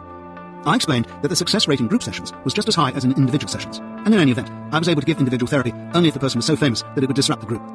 She began to cry, and I was not able to resist the tears. The session was expensive. Indeed, most smokers would wonder why she wanted to stop in the first place. They would gladly pay what I charged that woman to be able to smoke only 2 cigarettes a day. They make the mistake of assuming that casual smokers are happier and more in control. In control they may be, but happy they're not. In this case, both the woman's parents had died from lung cancer before she became hooked. Like me, she had a great fear of smoking before she smoked the first cigarette. Like me, she eventually fell victim to the massive pressures and tried that first cigarette. Like me, she can remember the foul taste. Unlike me, who capitulated and became a chain smoker very quickly, she resisted the slide. All you ever enjoy in a cigarette is the ending of the craving for it, whether it's the most imperceptible physical craving for nicotine or the mental torture caused by not being allowed to scratch the itch. Cigarettes themselves are filth and poison. This is why you only suffer the illusion of enjoying them after a period of abstinence. Just like hunger or thirst, the longer you suffer from it, the greater the pleasure when you finally relieve it. Smokers make the mistake of believing smoking is just a habit. They think, if I can only keep it down to a certain level or smoke only on special occasions, my brain and body will accept it. I can then keep my smoking at that level or cut down further should I wish to. Get it clear in your mind. The habit doesn't exist. Smoking is drug addiction. The natural tendency is to relieve withdrawal pangs, not to endure them. Even to hold it at your current level, you would have to exercise willpower and discipline for the rest of your life. Because as your body becomes immune to the drug, it wants more and more, not less and less. As the drug begins to destroy you physically and mentally, as it gradually breaks down your nervous system, your courage and your confidence, so you are increasingly unable to resist reducing the interval between each cigarette. That's why in the early days, we can take it or leave it. If we get a cold, we just stop. It also explains why someone like me, who never even suffered the illusion of enjoying them, had to go on chain smoking even though every cigarette had become physical torture. Don't envy that woman. When you smoke only 1 cigarette every 12 hours, it appears to be the most precious thing on earth. For 12 years, that poor woman had been at the center of a tug of war. She'd been unable to stop smoking, yet was frightened to increase the intake in case she got lung cancer like her parents. But for 23 hours and 10 minutes of every one of those days, she had to fight the temptation. It took tremendous willpower to do what she did. And as I've said, such cases are rare. But it reduced her to tears in the end. Just look at it logically. Either there is a genuine crutch or pleasure in smoking, or there isn't. If there is, who wants to wait an hour, or a day, or a week? Why should you be denied the crutch or pleasure in the meantime? If there is no genuine crutch or pleasure, why bother to smoke at all? I remember another case of a 5-a-day man. He started the telephone conversation in a croaky voice. Mr. Carr, I just want to stop smoking before I die. This is how that man described his life. I'm 61 years old. I have cancer of the throat caused by smoking. Now I can only physically cope with 5 roll-ups a day. I used to sleep soundly through the night. Now I wake up every hour of the night and all I can think about is cigarettes. Even when I'm sleeping, I dream about smoking. I can't smoke my first cigarette until 10 o'clock. I get up at 5 o'clock and make endless cups of tea. My wife gets up at about 8 o'clock, and because I'm so bad-tempered, she'll not have me in the house. I go down to the greenhouse and try to putter about, but my mind is obsessed with smoking. At 9 o'clock, I begin to roll my first cigarette, and I do so until it's perfect. It's not that I need it to be perfect, but it gives me something to do. I then wait for 10 o'clock. When it arrives, my hands are shaking uncontrollably. I don't light the cigarette then. If I do, I have to wait 3 hours for the next one. Eventually, I light the cigarette, take 1 puff, and extinguish it immediately. By continuing this process, I can make the cigarette last 1 hour. I smoke it down to about 1/4 inch, and then wait for the next one. In addition to his other troubles, the poor man had burns all over his lips caused by smoking the cigarette too low. You probably have visions of a pathetic imbecile. Not so. This man was over 6 feet tall and an ex-sergeant in the Marines. He was a former athlete and didn't want to become a smoker. However, during World War II, society believed that cigarettes gave courage, and servicemen were issued free rations of them. This man was virtually ordered to become a smoker. He has spent the rest of his life paying through the nose, subsidizing other people's taxes, and it has ruined him physically and mentally. If he were an animal, our society would have put him out of his misery, yet we still allow mentally and physically healthy young teenagers to become hooked. You may think the above case is exaggerated. It is extreme, but not unique. There are literally thousands of similar stories. That man poured his heart out to me, but you can be sure that many of his friends and acquaintances envied him for being a 5-a-day man. If you think this couldn't happen to you, stop kidding yourself. It is already happening. In any event, smokers are notorious liars, even to themselves. They have to be. Most casual smokers smoke far more cigarettes, and on far more occasions, than they will admit to. I've had many conversations with so-called 5-a-day smokers, during which they've smoked more than 5 cigarettes in my presence. Observe casual smokers at social events such as weddings and parties. They'll be chain smoking like the best of them. You don't need to envy casual smokers. You don't need to smoke. Life is infinitely sweeter without cigarettes. Teenagers are generally more difficult to cure, not because they find it difficult to stop, but because either they don't believe they are hooked, or they're at the primary stage of the disease and suffer from the delusion that they will automatically have stopped before the secondary stage. I would particularly like to warn parents of children who loathe smoking not to have a false sense of security. All children loathe the smell and taste of tobacco until they become hooked. You did too at one time. Also, don't be fooled by government scare campaigns. The trap is the same as it always was. Children know that cigarettes kill, but they also know that one cigarette will not. At some stage, they may be influenced by a girlfriend or boyfriend, school friend or work colleague. You may think that all they need to do is try one, which will taste horrible and convince them they could never become hooked. I find society's failure to prevent our children from becoming addicted to nicotine and other drugs to be the most disturbing facet of drug addiction. I've given much thought to this problem and have written a book called How to Stop Your Child Smoking, designed specifically to address the problem of how to prevent your children from becoming hooked and how to help them escape if they've already become hooked. It is a fact that the vast majority of youngsters who become dependent on heavier drugs are introduced to the concept of chemical dependency by first falling for the nicotine trap. If you can help them avoid the nicotine trap, you will greatly reduce their risk of becoming dependent on heavy drugs. I beg you not to be complacent in this matter. It is necessary to protect children at the earliest possible age, and if you have a child, I strongly urge you to read this book. Even if you suspect your child might already be hooked on a drug, the book will provide excellent guidance to assist your child to escape. Chapter 26. The Secret Smoker. The secret smoker should be grouped with casual smokers, but the effects of secret smoking are so insidious that it merits a separate chapter. It can lead to the breakdown of personal relationships. In my case, it nearly caused a divorce. I was 3 weeks into one of my failed attempts to stop. The attempt had been triggered by my wife's worry about my constant wheezing and coughing. I told her I was not worried about my health. She said, "I know you aren't, but how would you feel if you had to watch someone you loved systematically destroying himself?" It was an argument that I found irresistible, hence the attempt to stop. The attempt ended after 3 weeks, following a heated argument with an old friend. It didn't register until years afterwards that my devious mind had deliberately set off the argument. I felt justly aggrieved at the time, but I don't believe that it was coincidence, as I had never argued with this particular friend before, nor have I since. It was clearly the little monster at work. Anyway, I had my excuse. I desperately needed a cigarette and started smoking again. I couldn't bear to think of the disappointment this would cause my wife, so I didn't tell her. I just smoked when alone. Then gradually, I smoked in the company of friends until it got to the point where everybody knew I was smoking, except my wife. I remember being quite pleased at the time. I thought, well, at least it's cutting my consumption down. Eventually, she accused me of continuing to smoke. I'd not realized it, but she described the times I had caused an argument and stormed out of the house. At other times, I'd taken 2 hours to purchase some minor item. And on occasions, when I would normally have invited her to accompany me, I'd made feeble excuses to go alone. As the antisocial split between smokers and non-smokers widens, there are literally thousands of cases where the company of friends or relatives is restricted or avoided because of this awful weed. The worst thing about secret smoking is that it supports the fallacy in the smoker's mind that he's being deprived. At the same time, it causes a major loss of self-respect. An otherwise honest person may force himself to deceive his family and friends. It has probably happened, or is still happening, to you in some form. It happened to me several times. If you've ever watched the TV detective series Columbo, you know that the theme of each episode is similar. The villain, usually a wealthy and respected businessman, is convinced that he has committed the perfect murder. His confidence in his crime remaining undetected receives a boost when he discovers that the rather shabby and unimpressive-looking Columbo is in charge of the case. Columbo has this frustrating practice of closing the door after finishing his interrogation, having assured the suspect that he's in the clear. And before the satisfied look has disappeared from the murderer's face, Columbo reappears with, "Just one small point, sir, which I'm sure you can explain." The suspect stammers, and from that point on, we know, and he knows, that Columbo will gradually wear him down. No matter how heinous the crime, from that point on, my sympathies were with the murderer. It was almost as if I were the criminal who knew his crime would be uncovered. That's exactly how those bouts of secret smoking made me feel. The hours of not being allowed to smoke, then sneaking into the garage for a quick smoke, the 10 minutes of shivering in the cold, wondering where the pleasure was. The fear of being caught red-handed. Would she discover where I'd hidden the cigarettes, lighter, and cigarette butts? The relief of returning to the house undiscovered, immediately followed by the fear that she would smell the nicotine on my breath and clothes. As I took longer and more frequent risks, the certain knowledge that sooner or later I was bound to be discovered. The final humiliation and shame when that certainty became a fact, followed by the immediate return to chain smoking. Oh, the joys of being a smoker. Chapter 27. A Social Habit. The main reason why there are more than 15 million ex-smokers in Britain since the 1960s, and even more in the United States, is the social revolution that's taking place.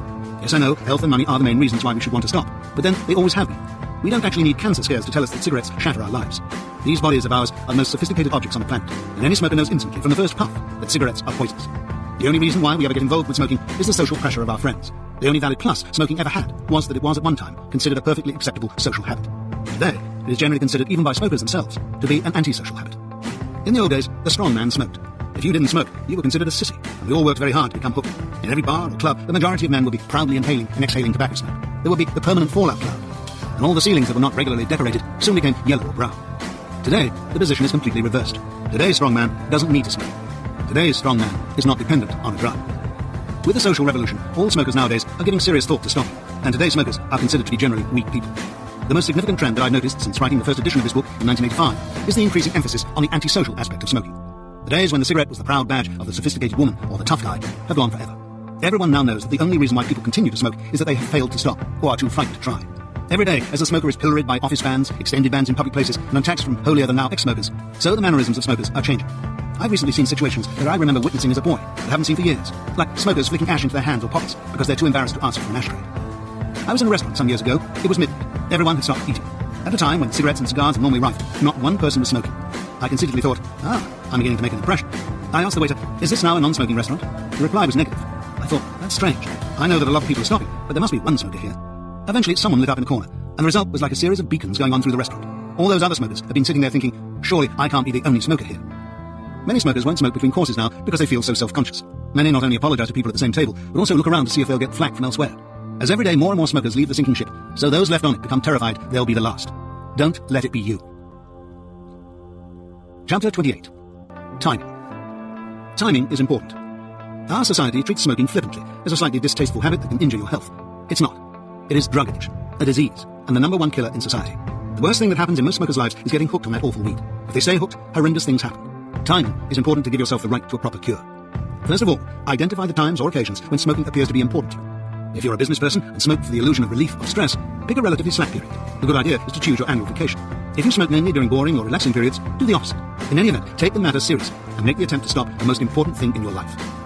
Look ahead for a period of about 3 weeks and try to anticipate any event that might lead to failure.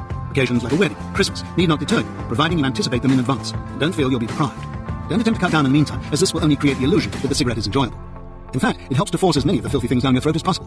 While you're smoking that last cigarette, be conscious of the bad smell and taste, and think how marvelous it will be when you allow yourself to stop doing it. Whatever you do, don't fall into the trap of just saying, not now, later, then putting it out of your mind. Work out your timetable now, and look forward to it. Remember, you aren't giving anything up. On the contrary, you're about to receive marvelous positive gains. For years, I've been saying that I know more about the mysteries of smoking than anyone on this planet. The problem is this. Although every smoker smokes purely to relieve the chemical craving for nicotine, it is not the nicotine addiction itself that hooks the smoker, but the brainwashing that results from that addiction. An intelligent person will fall for a confidence trick, and only a fool will go on falling for it once he realizes that it is a confidence trick. Fortunately, most smokers aren't fools. They only think they are. Each individual smoker has his own private brainwashing. That's why there appears to be such a wide range of different types of smoker, which only serve to compound the mysteries. With the benefit of the years of feedback that I've had since the original publication of this book, and bearing in mind that each day I learn something new about smoking, I was agreeably surprised to realize that the philosophy I propounded in the first edition was still sound. The knowledge that I've accumulated over the years is how to better communicate that philosophy to each individual smoker. I know that every smoker can not only find it easy to stop, but can also actually enjoy the process. But that fact is pointless and exceedingly frustrating unless I can make the smoker realize it. Many people have said to me, you say continue to smoke until you finish the book. This either makes the smoker take ages to read the book or just not finish it, period. Therefore, you should change that instruction. This sounds logical, but I know that if the instruction were stop immediately, some smokers wouldn't even start reading the book. I had a smoker consult me in the early days. He said, I really resent having to seek your help. I know I'm strong-willed. In every other area of my life, I'm in control. Why is it that all these other smokers are stopping by their own willpower, yet I have to come to you? He continued, I think I could do it on my own if I could smoke while I was doing it. This may sound like a contradiction, but I know what the man meant. We think of stopping smoking as something that is very difficult to do. What do we need when we have something difficult to do? We need our little friend. So stopping smoking appears to be a double blow. Not only do we have a difficult task to perform, which is hard enough, but also the crutch on which we normally rely on such occasions is no longer available. It didn't occur to me until long after the man had left that my instruction to keep smoking is the real beauty of my method. You can continue to smoke while you go through the process of stopping. You get rid of all your doubts and fears first, and when you extinguish that final cigarette, you are already a non-smoker and enjoying being one. The only chapter that has caused me to question my original advice seriously is this chapter on the matter of the right timing. Before, I advised that if your special cigarette occasions are stressful situations at the office, then you should pick a holiday to make an attempt to give up, and vice versa. In fact, that isn't the easiest way to do it. The easiest way is to pick what you consider to be the most difficult time to do it, whether you're under stress, attending a social gathering, needing to concentrate, or just bored. Once you've proved that you can cope with and enjoy life in the worst possible situation, every other situation becomes easy. But if I gave that as a definite instruction, would you even make the attempt to stop? Let me use an analogy. My wife and I intend to swim together. We arrive at the pool at the same time, but we rarely swim together. The reason is that she immerses one toe and half an hour later she's actually swimming. I can't stand that slow torture. I know in advance that at some stage, no matter how cold the water is, eventually I must brave it. So I've learned to do it the easy way. I dive straight in. Now, assuming that I were in a position to insist that if she didn't dive straight in, she couldn't swim at all, I know that she wouldn't swim at all. You see the problem. From feedback, I know that many smokers have used the original advice I gave on timing to delay what they think will be the evil day. My next thoughts were to use the technique that I used for the chapter on the advantages of smoking. Something like, timing is very important, and in the next chapter, I'll advise you about the best time for you to make the attempt. You turn the page over, and there is just a huge now. That is, in fact, the best advice. But would you take it? This is the subtlest aspect of the smoking trap.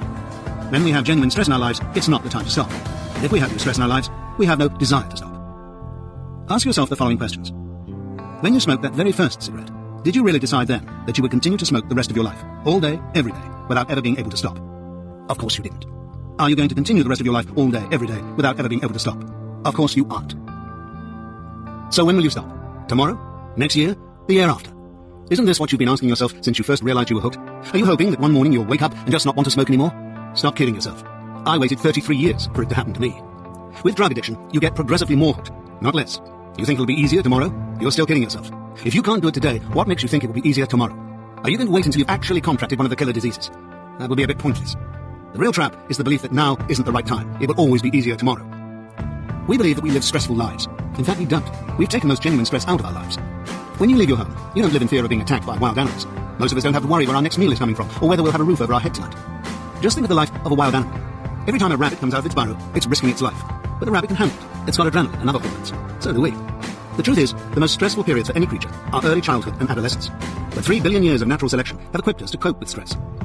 I was 5 years old when World War II started. We were bombed out, and I was separated from my parents for 2 years.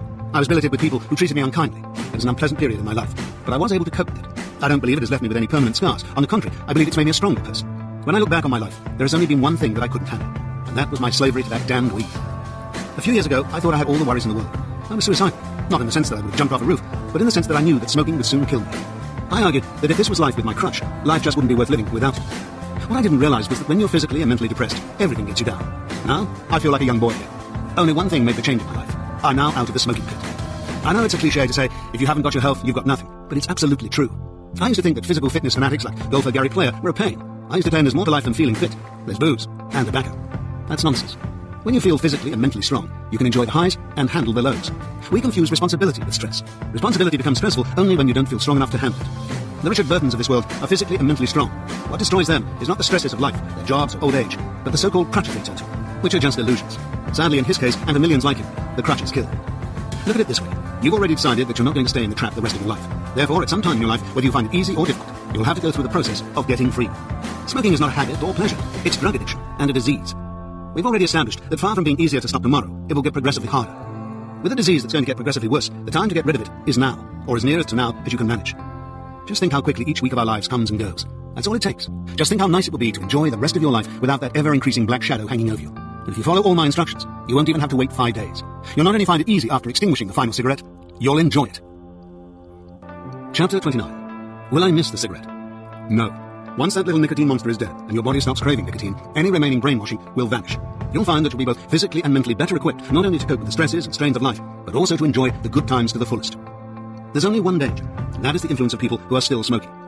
The other man's grass is always greener is commonplace in many aspects of our lives, and is easily understandable. Why is it in the case of smoking, where the disadvantages are so enormous compared to even the illusory advantages, that ex-smokers tend to envy the smoker? With all the brainwashing of our childhood, it's quite understandable we fall into the trap. Why is it that once we realize what a fool's game it is, and many of us manage to kick the habit, we walk straight back into the same trap? It's the influence of smokers. It usually happens on social occasions, particularly after a meal. The smoker lights up, and the ex-smoker has a pang. This is indeed a curious anomaly, particularly if you consider this piece of market research. Not only is every non-smoker in the world happy to be a non-smoker, but every smoker in the world, even with his warped, addicted, brainwashed mind, suffering the delusion that he enjoys smoking or it relaxes him, also wishes he had never become hooked in the first place. So why do some ex-smokers envy the smoker on these occasions? There are 2 reasons. 1. Just one cigarette. Remember, it doesn't exist. Stop seeing that isolated occasion and start looking at it from the point of view of the smoker. You may be envying him, but he doesn't approve of himself. He envies you. Start observing other smokers. They can be the most powerful boost of all to help you quit. Notice how quickly the cigarette burns, how quickly the smoker has to light up another one. Notice particularly that the smoker is not aware that he's smoking the cigarette. Even lighting up appears to be automatic. Remember, he's not enjoying it. It's just that he cannot enjoy himself without it. Particularly remember that when he leaves your company, he's going to have to go on smoking. The next morning when he wakes up with a chest like a cesspit, he's going to have to carry on choking himself. The next day he has a pain in the chest. The next National Smokeout Day. The next time he inadvertently sees the government health warning. The next time there's a cancer scare. The next time he's in church, on a train, visiting a hospital, library, dentist, doctor or supermarket. The next time he's in the company of a non-smoker.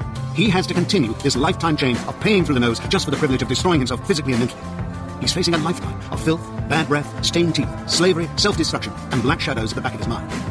And all of this is to achieve what purpose? The illusion of trying to get back to the state he was in before he became hooked in the first place. 2. The second reason why some ex-smokers have pangs on these occasions is that the smoker is doing something. That is, smoking a cigarette, and the non-smoker is not, so he tends to feel deprived. Get it clear in your mind before you start. It is not the non-smoker who's being deprived. It is the poor smoker who is being deprived of health, energy, money, confidence, peace of mind, courage, tranquility, freedom, self-respect. Get out of the habit of envying smokers and start seeing them as the miserable, pathetic creatures they really are. I know, I was the world's worst. That's why you're listening to this book, and the ones who can't face up to it, who will have to go on killing themselves, are the most pathetic of all. You wouldn't envy a heroin addict. Heroin kills hundreds of people every year. Nicotine kills more than 4 million a year, worldwide. It's already killed more people on this planet than all the wars of history combined. Like all drug addictions, yours won't get better. Each year, it will get worse and worse.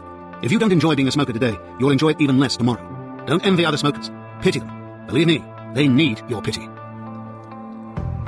Chapter 30. Will I put on weight?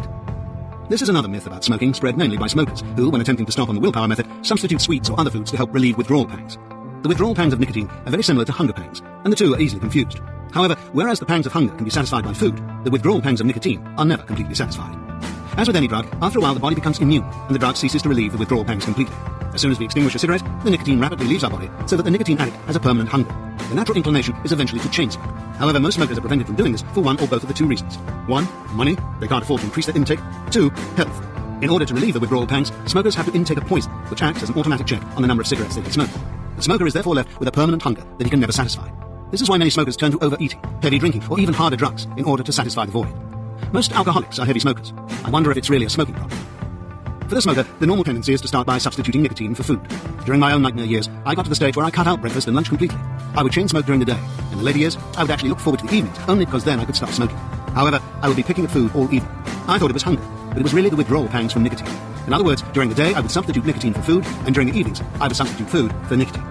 In those days, I was 28 pounds heavier than I am now, and there was nothing I could do about it. Once that little monster leaves your body, the awful feeling of insecurity ends. Your confidence returns, together with a marvelous feeling of self-respect. You obtain the assurance to take control of your life, not only in your eating habits, but also in all the other ways. This is one of the many great advantages of being free from the weed. As I've said, the weight myth is due to using substitutes during the withdrawal period. In fact, they don't make it easier to stop, they make it harder. This is explained in greater detail in a later chapter dealing with substitutes. Provided you follow all the instructions, weight gain should not be a problem. Chapter 31. Avoid false incentives. Many smokers, while trying to stop on the willpower method, try to increase the motivation to stop by building up false incentives. There are many examples of this. A typical one is, my family and I can have a wonderful vacation on the money I'll save. This appears to be a logical and sensible approach, but in fact it's false, because any self-respecting smoker would rather smoke 52 weeks in the year and not have a vacation. In any case, there is doubt in the smoker's mind. Not only will he have to abstain for 50 weeks, but will he even enjoy that vacation without a cigarette? All this does is to increase the sacrifice the smoker feels he's making, which makes the cigarette even more precious in his mind. Instead, concentrate on the other side. What am I getting out of it? Why do I need to smoke? Another example, I'll be able to afford a better car. That's true, and the incentive may make you abstain until you get that car. But once the novelty is gone, you'll feel deprived, and sooner or later, you'll fall for the trap again. Another typical example is office or family packs. These have the advantage of eliminating temptation for certain periods of the day. However, they generally fail for the following reasons. 1. The incentive is false. Why should you want to stop smoking just because other people are doing so? All this does is create an additional pressure, which increases the feeling of sacrifice. It's fine if all smokers genuinely want to stop at one particular time. However, you can't force smokers to stop. And although all smokers secretly want to stop, until they're ready to do so, a pact just creates additional pressure, which increases their desire to smoke. This turns them into secret smokers, which further increases the feeling of dependency. 2. The rotten apple theory, or dependency on one another. Under the willpower method of stopping, the smoker is undergoing a period of penance, during which he waits for the urge to smoke to dissipate. If he gives in, there's a sense of failure. Under the willpower method, one of the participants is bound to give in sooner or later.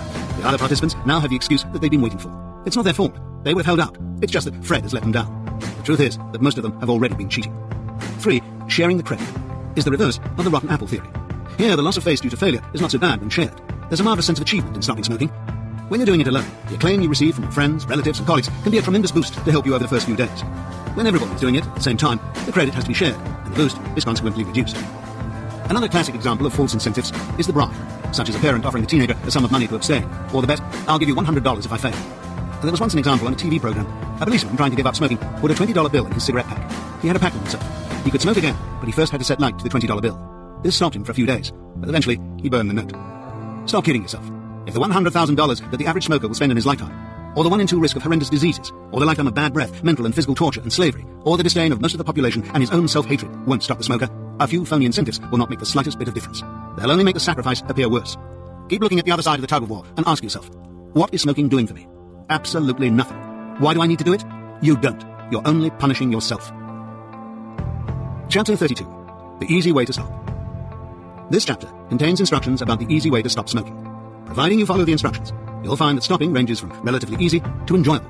But remember the definition of a brunette, a girl who didn't read the instructions on the bottle. It's ridiculously easy to stop smoking. All you have to do is 2 things. 1. Make the decision that you're never going to smoke again. And 2. Don't mope about it. Rejoice. You're probably asking, why the need for the rest of the book? Why couldn't you have said that in the first place? The answer is that you would at some time have moped about it, and consequently, sooner or later, you would have changed your decision. You've probably already done it many times before. As I've already said, the whole business of smoking is a subtle, sinister trap. The main problem of stopping isn't the chemical addiction, but the brainwashing, and it's necessary first to explode the myths and illusions. Understand your enemy, know his tactics, and you'll easily defeat him. I've spent most of my life trying to stop smoking. I suffered weeks of black depression. When I finally stopped, I went from 100 a day to 0 without one bad moment. It was enjoyable even during the withdrawal period, and I've never had the slightest pang since. On the contrary, it's the most wonderful thing that has happened in my life. I couldn't understand why it had been so easy, and it took me a long time to find out the reason. It was this. I knew for certain that I was never going to smoke again. During previous attempts, no matter how determined I was basically trying to stop smoking. I hoped that if I could survive long enough without a cigarette, the urge would eventually go. Of course, it didn't go because I was waiting for something to happen, and the more I moped about it, the more I wanted a cigarette, so the craving never went. My final attempt was different. Like all smokers nowadays, I'd been giving the problem serious thought. Up to then, whenever I failed, I consoled myself with the thought that it would be easier next time. It had never occurred to me that I would have to go on smoking the rest of my life. This latter thought filled me with horror and started me thinking very deeply about the subject. Instead of lighting up cigarettes subconsciously, I began to analyze my feelings as I was smoking. This confirmed what I already knew. I wasn't enjoying them, and they were filthy and disgusting. I started looking at non-smokers. Until then, I'd always regarded non-smokers as wishy-washy, unsociable, finicky people. However, when I examined them, they appeared, if anything, stronger, more relaxed. They appeared to be able to cope with the stresses and strains of life, and they seemed to enjoy social functions more than the smokers. They certainly had more sparkle and zest than smokers. I started talking to ex-smokers. Up to this point, I'd regarded ex-smokers as people who'd been forced to give up smoking for health and money reasons, and who were always secretly longing for a cigarette. A few did say, you get the odd pangs, but they're so few and far between, they aren't worth bothering about. But most said, miss it? You must be joking. I've never felt better in my life. Talking to ex-smokers exploded another myth that I'd always had in my mind. I thought that there was an inherent weakness in me, and it suddenly dawned on me that all smokers go through this private nightmare. Basically, I said to myself, millions of people are stopping now and leading perfectly happy lives. I didn't need cigarettes before I started, and I can remember having to work hard to get used to the filthy things. So why do I need them now? In any event, I didn't enjoy smoking. I hated the whole filthy ritual, and I didn't want to spend the rest of my life being the slave of this disgusting weed. I then said to myself, Alan, whether you like it or not, you have smoked your last cigarette. I knew right from that point that I would never smoke again. I wasn't expecting it to be easy. In fact, just the reverse. I fully believed that I was in for months of black depression, that I would spend the rest of my life having the occasional pang. Instead, it has been absolute bliss right from the start. It took me a long time to work out why it had been so easy, and why this time I hadn't suffered those terrifying withdrawal pangs. The reason is that they don't exist. It is the doubt and uncertainty that causes the pangs. The beautiful truth is, it's easy to stop smoking. It's only the indecision and moping about it that makes it difficult. Even while smokers are addicted to nicotine, they can go for relatively long periods at certain times in their lives without bothering about it. It's only when you want a cigarette but can't have one that you suffer. Therefore, the key to making it easy is to make stopping certain and final. Not to hope, but to know you have kicked it, having made the decision. Never to doubt or question it. In fact, just the reverse. Always to rejoice about it. If you can be certain from the start, it will be easy.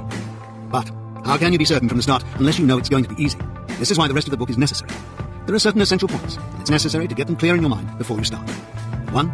Realize that you can achieve. There is nothing different about you. The only person who can make you smoke that next cigarette is you. 2. There is absolutely nothing to give up. On the contrary, there are enormous positive gains to be had. I don't only mean you'll be healthier and richer. I mean you will enjoy the good times more and be less miserable during the bad times. 3. Get it clear in your head that there is no such thing as one cigarette. Smoking is a drug addiction and a chain reaction. By moaning about the odd cigarette, you'll only be punishing yourself needlessly. 4. See the whole business of smoking not as a sociable habit that might injure you, but as drug addiction. Face up to the fact that whether you like it or not, you have got the disease. It will not go away because you bury your head in the sand. Remember, like all crippling diseases, it not only lasts for life, but gets worse and worse. The easiest time to cure it is now. 5. Separate the disease, the chemical addiction, from the frame of mind of being a smoker or a non-smoker.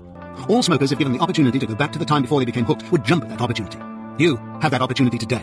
Don't even think about it as giving up smoking. When you've made the final decision that you have smoked your last cigarette, you'll already be a non-smoker. A smoker is one of those poor wretches who have to go through life destroying themselves with cigarettes. A non-smoker is someone who doesn't. Once you've made that final decision, you have already achieved your object. Rejoice in the fact. Don't sit around moping, waiting for chemical addiction to go. Get out and enjoy life immediately. Life is marvelous, even when you're addicted to nicotine, and each day it will get better when you aren't. The key to making it easy to quit smoking is to be certain that you will succeed in abstaining completely during the withdrawal period, maximum 3 weeks. If you're in the correct frame of mind, you'll find it ridiculously easy. By this stage, if you've opened your mind as I requested at the beginning, you will already have decided you're going to stop. You should now have a feeling of excitement, like a dog straining at the leash, unable to wait to get the poison out of your system. If you have a feeling of doom and gloom, it'll be for one of the following reasons. 1. Something has not gelled in your mind. Re-listen to the previous 5 points, and ask yourself if you believe them to be true. If you doubt any point, re-listen to the appropriate sections in the book. 2. You fear failure itself. Don't worry, just listen on. You will succeed. The whole business of smoking is like a confidence trick on a gigantic scale. Intelligent people fall for confidence tricks, but it's only a fool who, having once found out about the trick, goes on kidding himself. And 3. You agree with everything, but you're still miserable. Don't be. Open your eyes. Something marvelous is happening. You're about to escape from the prison. It's essential to start with the correct frame of mind. Isn't it great that I'm a non-smoker? All we have to do now is to keep you in that frame of mind during the withdrawal period. And the next few chapters deal with specific points to enable you to stay in that frame of mind during that time. After the withdrawal period, you won't have to think that way. It will be automatic. The only mystery in your life will be, if it's so obvious, why couldn't I see it before? However, I have 2 important warnings. 1. Delay your plan to extinguish your last cigarette until you've finished withdrawal. 2. I've mentioned several times a withdrawal period of up to 3 weeks, and this can cause misunderstanding. First, you may subconsciously feel that you have to suffer for 3 weeks. You don't. Secondly, avoid the trap of thinking, somehow I've just got to abstain for 3 weeks and then I'll be free. Nothing will actually happen after 3 weeks. You won't suddenly feel like a non-smoker. Non-smokers don't feel any different from smokers. If you're moping about stopping during the 3 weeks, in all probability, you will still be moping about it after the 3 weeks. What I'm saying is, if you can start right now by saying, I am never going to smoke again, isn't it wonderful? After 3 weeks, you'll be completely free. Whereas if you say, if only I can survive 3 weeks without a cigarette, you'll be dying for a cigarette after the 3 weeks are up. Chapter 33. The Withdrawal Period. For up to 3 weeks after your final cigarette, you may be aware of the withdrawal pangs of nicotine. However, there's no need to suffer from them. These triggers consist of 2 quite separate factors. 1. The withdrawal pangs of nicotine. That empty, insecure feeling like a hunger which smokers experience as a craving or a need to do something with their hands. And 2. The psychological trigger of certain events, such as a telephone conversation. It's the failure to understand and to differentiate between these 2 distinct factors that makes it so difficult for smokers to achieve success on the willpower method. It's also the reason why many smokers who do achieve it fall into the trap again. Although the withdrawal pangs of nicotine cause no physical pain, don't underestimate their power. We talk of hunger pains if we go without food for a day. There may be tummy rumblings, but there's no physical pain. Even so, hunger is a powerful force, and we're likely to become very irritable when deprived of food. It's similar when our body is craving nicotine. The difference is that our body needs food, but it doesn't need poison. And with the right frame of mind, the withdrawal pangs are easily overcome and disappear very quickly.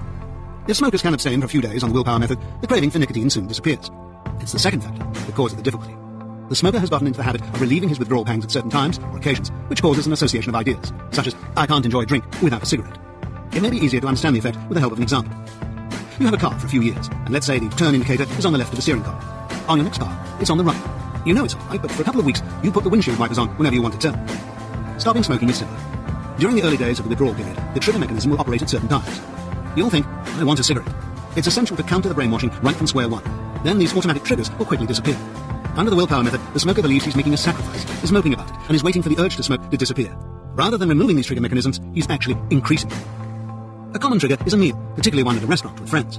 The ex-smoker is already miserable because he's being deprived of his cigarette. His friends light up, and he feels even more deprived. Now he's not enjoying the meal or what should be a pleasant social occasion. Because he associates the cigarette with the meal and the social occasion, he's now suffering a triple blow, and the brainwashing is actually being increased. If he's resolute and can hold out long enough, he eventually accepts his lot and gets on with his life. However, part of the brainwashing remains. One of the most pathetic things is the smoker who has given up smoking for health or money reasons, yet even after several years still craves a cigarette on certain occasions. He's pining for an illusion that exists only in his mind and is needlessly torturing himself. Even under mindful, responding to triggers is the most common failing. The ex-smoker tends to regard the cigarette as a sort of placebo or sugar pill. He thinks, I know the cigarette does nothing for me, but if I think it does, on certain occasions it will be a help to me. A sugar pill, although providing no actual physical help, can be a powerful psychological aid to relieve genuine symptoms and is therefore considered beneficial. The cigarette, however, is not a sugar pill. It creates the symptoms that it relieves, and after a while ceases even to relieve these symptoms completely. The pill is causing the disease, and worse, happens to be the #1 killer poison in society. You may find it easier to understand the effect when related to non-smokers or a smoker who's quit for several years. Take the case of a wife who loses her husband. It's quite common at such times for a smoker with the best intentions to say, have a cigarette, it will help calm you down. If the cigarette is accepted, it will not have a calming effect because the woman is not addicted to nicotine, and there are no withdrawal pangs to relieve. At best, all it will do is to give her a momentary psychological boost. As soon as the cigarette is extinguished, the original tragedy is still there. In fact, it will be increased, because the woman is now suffering withdrawal pangs, and her choice is now either to endure them or to relieve them by smoking another cigarette, and start the chain of misery. Again, all the cigarette will have done is to give a momentary psychological boost. The same effect could have been achieved by offering a word of comfort. Many non-smokers and ex-smokers have become addicted to the weed as a result of such occasions. It is essential to counter the brainwashing right from the start. Get it quite clear in your head. You don't need the cigarette, and you're only torturing yourself by continuing to regard it as some sort of prop or boost. There is no need to be miserable. Cigarettes do not make meals or social occasions. They ruin them. Remember too, that the smokers at that meal are not smoking because they're enjoying the cigarette. They're smoking because they have to. They're drug addicts.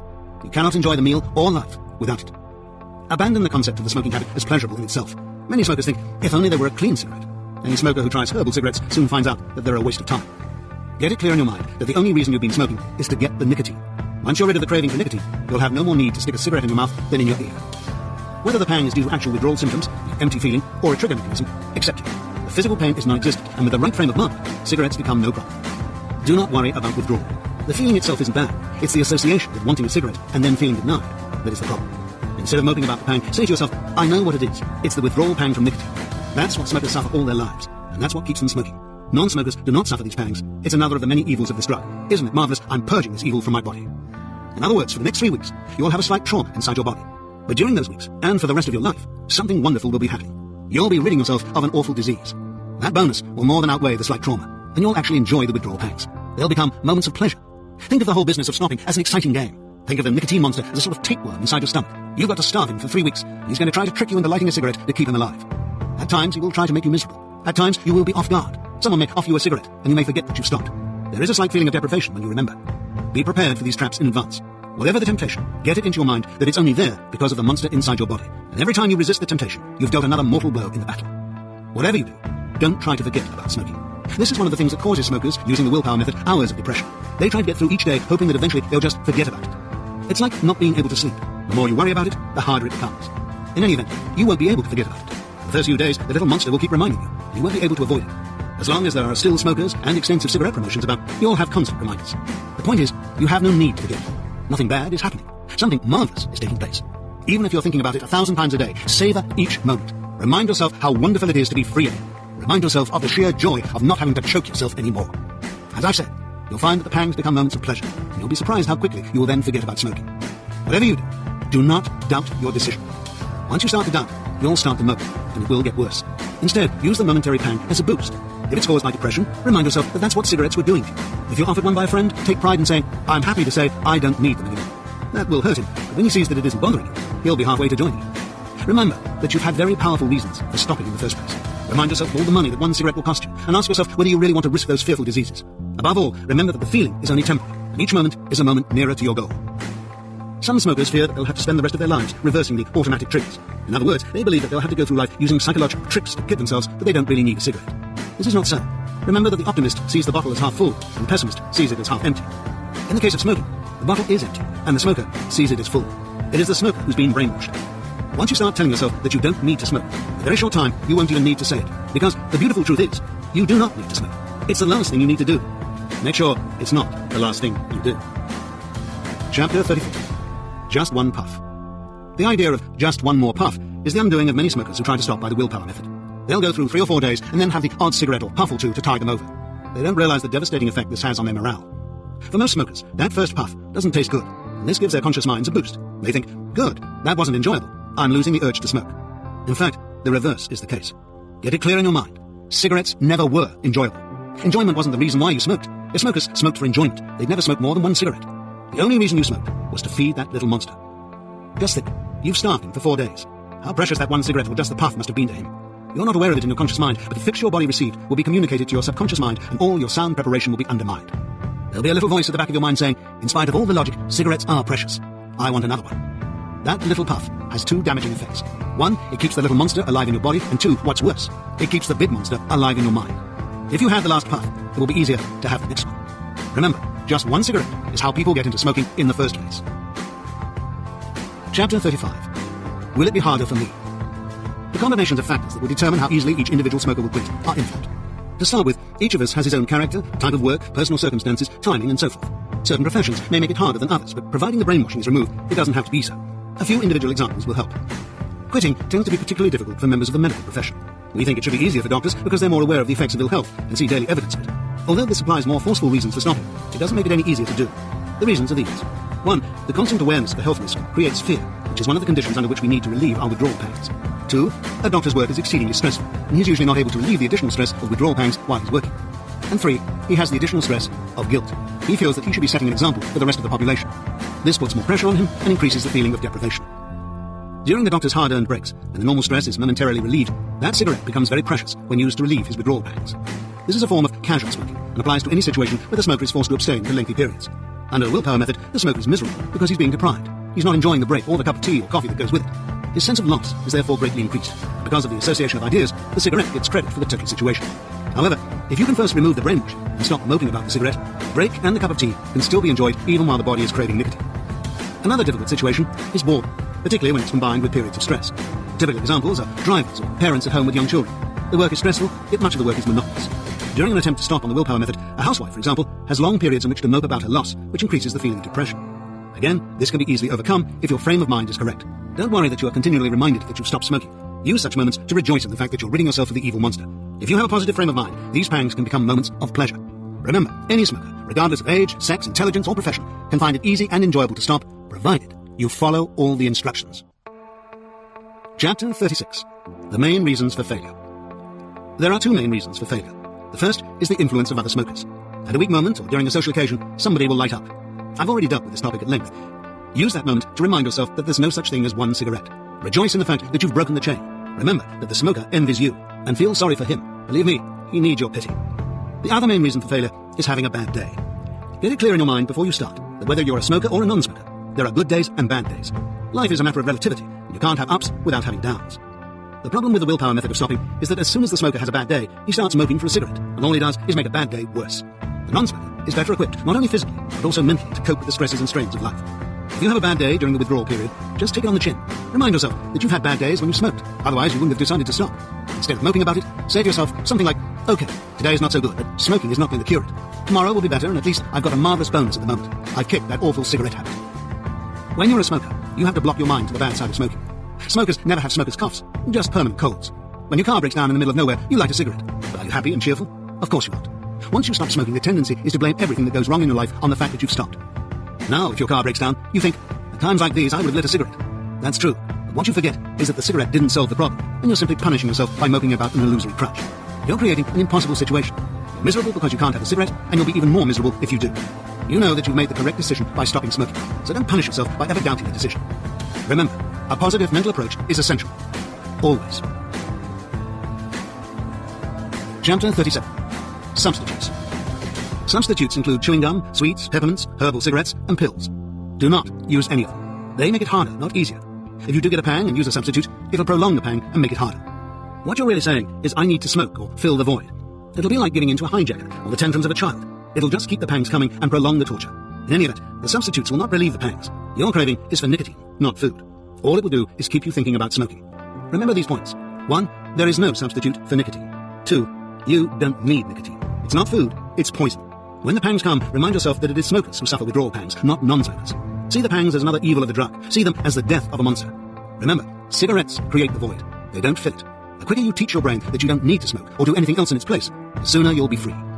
In particular, avoid any product that contains nicotine, whether it be gum, patch, nasal spray, or the latest gimmick.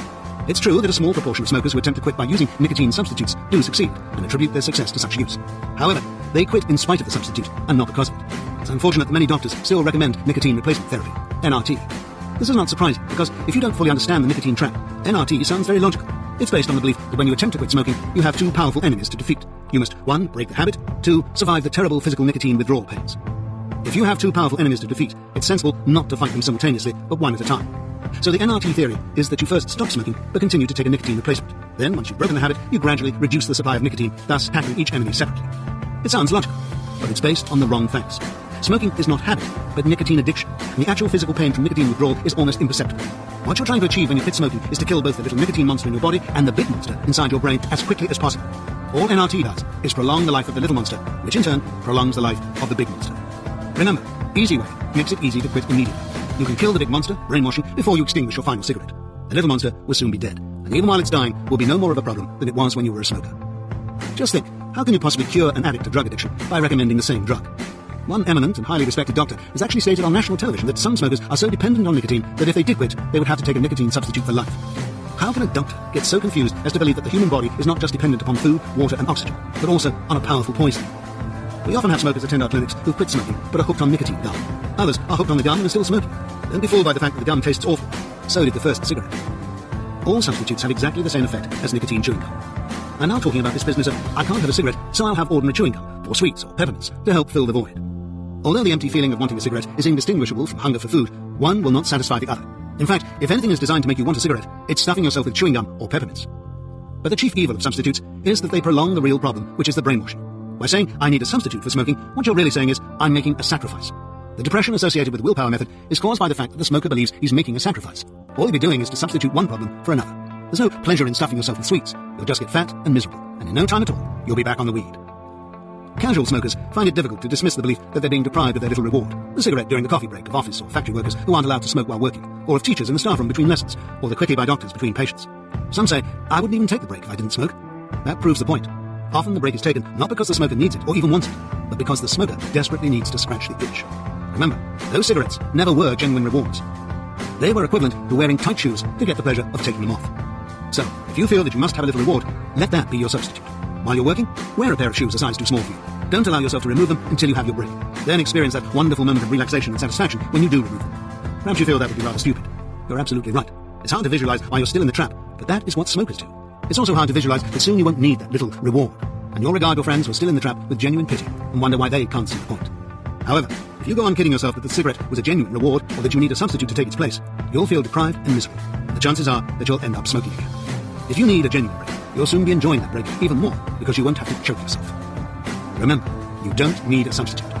Those pangs are a craving for poison, and it will soon be gone. Let that be your prop for the next few days. Enjoy ridding your body of poison and your mind of slavery and dependence. If, because your appetite is better, you eat more at main meals and put on a couple of pounds during the next few days, don't worry about it. When you experience the moment of revelation that I describe later, you'll have confidence, and you'll find that any problem you have that is capable of being solved by positive thinking, you'll be able to solve, including eating habits. But what you mustn't do is start picking between meals. If you do, you will get fat and miserable, and you'll never know when you've kicked the weed. You'll just be replacing the problem instead of getting rid of it.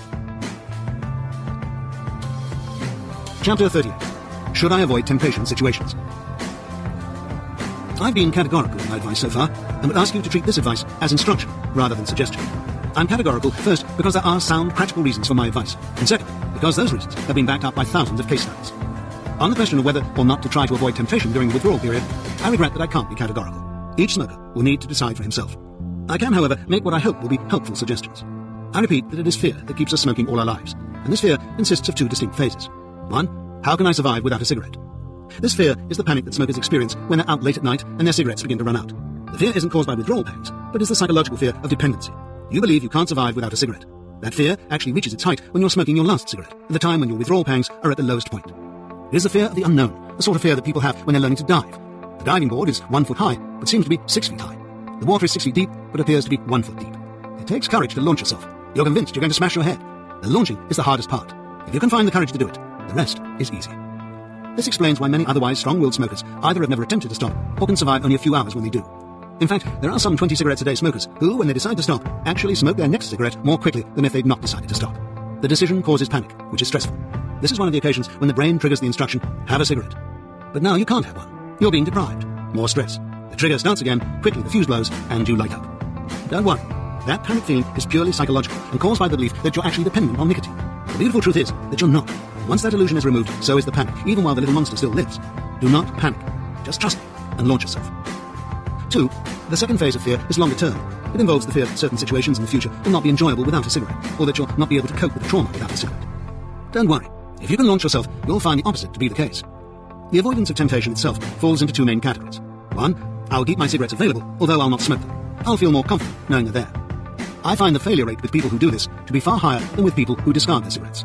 I believe this is due mainly to the fact that if you have a bad moment during the withdrawal period, it's easy to light up a readily available cigarette. If you have the indignity of having to go out and buy a pack, you're more likely to overcome the temptation, and in any event, the pang will probably have passed before you get to the store. However, I believe the main reason for the higher failure rate in these cases is that the smoker does not feel completely committed to stopping in the first place. Remember, the essential to success is certainty. Isn't it great that I do not need to smoke anymore? So, why on earth do you need cigarettes? If you still feel the need to keep cigarettes on your person, I would suggest that you re-listen to this book first. It means that something hasn't gelled. 2.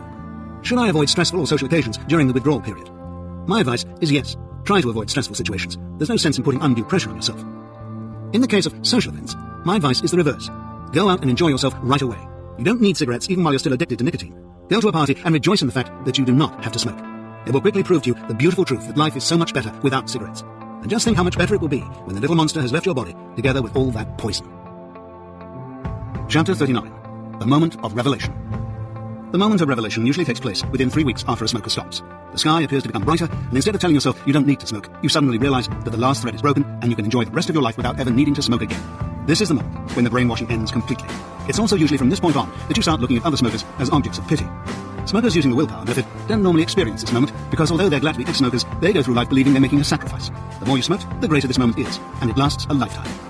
I've been very fortunate in this life, and I've had some wonderful moments, but the most wonderful of all was that moment of revelation. With all the other highlights of my life, although I can remember they were happy times, I can never recapture the actual feeling.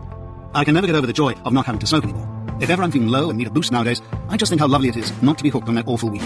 Half the people who contact me after they kick the weed say exactly the same thing, that it was the most marvelous event of their lives. Ah, what pleasure you have to come. With an additional 20 years feedback, both from the book and from my consultations, I've learned that in most cases, a moment of revelation occurs within a few days. In my own case, it happened before I'd extinguished my last cigarette. On many occasions in my early consulting sessions, during the one-to-one period, before the end of a session, smokers would say something like, "You needn't say another word, Alan. I can see it all so clearly. I know I'll never smoke again." In the group sessions, I've learned to tell when it happens without individual smokers saying anything. From the letters I've received, I'm also aware that it frequently happens with the book. Ideally, if you follow all the instructions and understand the psychology completely, it should happen to you immediately. Nowadays, at my consultations, I say to smokers that it takes about 5 days for the noticeable physical withdrawal to go, and about 3 weeks for an ex-smoker to get completely free. In one way, I dislike giving such guidelines. It can cause two problems. The first is that it puts in people's minds the suggestion that they'll have to suffer between 5 days and 3 weeks. The second is that the ex-smoker tends to think, if I can survive for 5 days or 3 weeks, I can expect a real boost at the end of that period. However, you may have 5 pleasant days or 3 pleasant weeks, followed by one of those disastrous days that strike both non-smokers and smokers, which have nothing to do with smoking, but are caused by other factors in our lives. There our ex-smoker is, waiting for the moment of revelation, and what he experiences is depression instead. It could destroy his confidence. If I don't give any guidelines, however, the ex-smoker can spend the rest of his life waiting for nothing to happen. I suspect that this is what happens to the vast majority of smokers who stop when using the willpower method. At one time, I was tempted to say that revelation should happen immediately. But if I did that, and it didn't happen immediately, the ex-smoker would lose confidence and would think it was never going to happen. People often ask me about the significance of the 5 days and 3 weeks. Are they just periods that I've drawn out of the blue? No, they are obviously not definite dates, but they reflect an accumulation of feedback over the years. About 5 days after stopping, the ex-smoker ceases to have smoking be the sole occupation of his mind. Most ex-smokers experience the moment of revelation around this period. What usually happens is you're in one of those stressful or social situations that once you couldn't cope with or enjoy without a cigarette. You suddenly realize that not only are you enjoying or coping with it, but the thought of having a cigarette has never even occurred to you. From that point on, it's usually smooth sailing. That's when you know you're free. I've noticed from my previous attempts using the willpower method and from feedback from other smokers that most serious attempts to stop smoking fail around the 3-week period. I believe that what usually happens is that after about 3 weeks, you sense that you've lost the desire to smoke. You need to prove this to yourself, and you light a cigarette. It tastes weird. You've proved you've kicked it. But you've also put fresh nicotine into your body, and nicotine is what your body has been craving for 3 weeks. As soon as you extinguish that cigarette, the nicotine starts to leave your body. Now a little voice is saying, you haven't kicked it. You want another one. You don't light another one straight away because you don't want to get hooked again. You allow a safe period to pass. When you're next tempted, you're able to say to yourself, but I didn't get hooked again, so there's no harm in having another. You are already on your way down the slippery slope. The key to the problem is not to wait for the moment of revelation, but to realize that once you extinguish that last cigarette, it is finished. You've already done all you need to do. You've cut off the supply of nicotine. No force on earth can prevent you from being free unless you mope about it or wait for revelation. Go and enjoy life. Cope with it right from the start. That way, you'll soon experience the moment. Chapter 40. The Final Cigarette. Having decided on your timing, you're now ready to smoke that last cigarette. Before you do so, check on the 2 essentials. 1. Do you feel certain of success? And 2. Have you a feeling of doom and gloom, or a sense of excitement that you're about to achieve something marvelous? If you have any doubts, re-listen to the book first. Remember that you've never decided to fall into the smoking trap, but that trap is designed to enslave you for life. In order to escape, you need to make the positive decision that you are about to smoke your final cigarette. Remember, the only reason that you've listened to this book so far is because you would dearly love to escape. So make that positive decision now. Make a solemn vow that when you extinguish that final cigarette, whether you find it easy or difficult, you will never smoke another. Perhaps you're worried because you've made this vow several times in the past, but are still smoking, or you fear that you'll have to go through some awful trauma. Have no fear. The worst thing that can possibly happen is that you fail, and so you have absolutely nothing to lose and so much to gain. But stop even thinking about failure. The beautiful truth is that it's ridiculously easy to quit, and you can actually enjoy the process. This time, you're going to use Easyway. All you need to do is to follow the simple instructions that I'm about to give you. 1. Make the solemn vow now and mean it. 2. Smoke that final cigarette consciously. Inhale the filth deeply into your lungs and ask yourself where the pleasure is. 3. When you extinguish it, do so not with the feeling of I must never smoke again, or I'm not allowed to smoke another, but with the feeling of isn't it great, I'm free, I'm no longer the slave of nicotine, I don't ever have to put these filthy things in my mouth again. 4. Be aware that for a few days there will be a little nicotine saboteur inside your stomach. You might only know the feeling, I want a cigarette. At times I refer to that little nicotine monster as the slight physical craving for nicotine. Strictly, this is incorrect, and it's important that you understand why. Because it takes about 3 weeks for that little monster to die, ex-smokers believe that the little monster will continue to crave cigarettes after the final cigarette has been extinguished, and that they must therefore use willpower to resist the temptation during this period. This is not so. The body doesn't crave nicotine. Only the brain craves nicotine. If you do get that feeling of, I want a cigarette, over the next few days, your brain has a simple choice. It can interpret that feeling for what it actually is. An empty, insecure feeling started by the first cigarette and perpetuated by every subsequent one. Now you can rejoice and say to yourself, yippee, I'm a non-smoker. Or you can start the craving for a cigarette and suffer it for the rest of your life. Just think for a moment. Wouldn't it be an incredibly stupid thing to do? To say, I never want to smoke again, then spend the rest of your life saying, I'd love a cigarette. That's what smokers who use the willpower method do. No wonder they feel so miserable. They spend the rest of their lives desperately moping about something they desperately hope they will never have. No wonder so few of them succeed, and the few that do never feel completely free. 5. It is only the doubting and waiting that make it difficult to quit.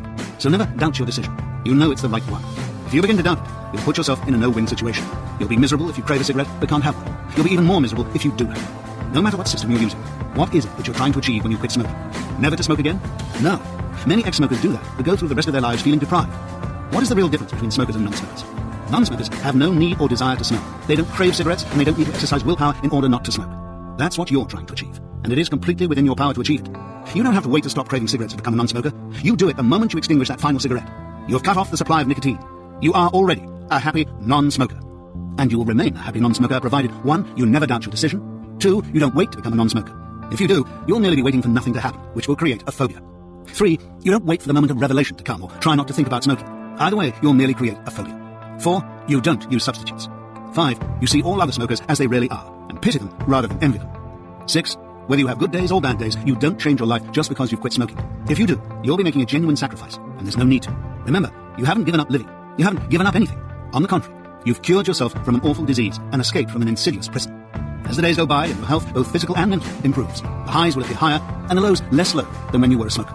7, whenever you think about smoking, either during the next few days or the rest of your life, you think, yippee, I'm a non-smoker. Chapter 41. A final warning.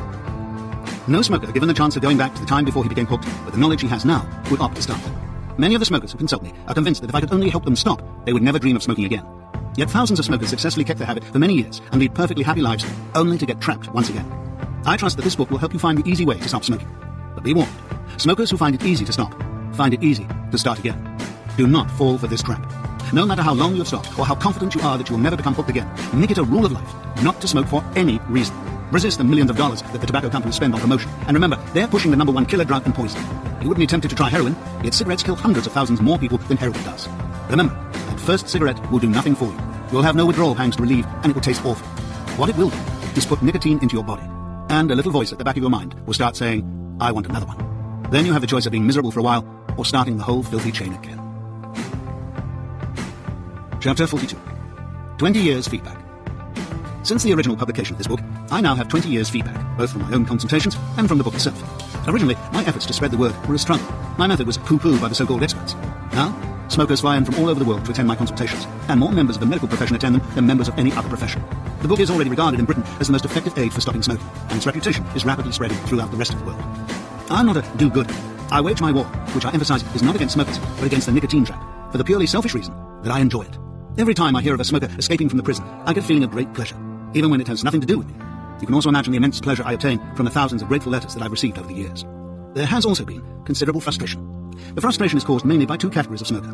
First, in spite of the warning in the previous chapter, I'm disturbed by the number of smokers who find it easy to stop yet get hooked again and find they can't succeed the next time.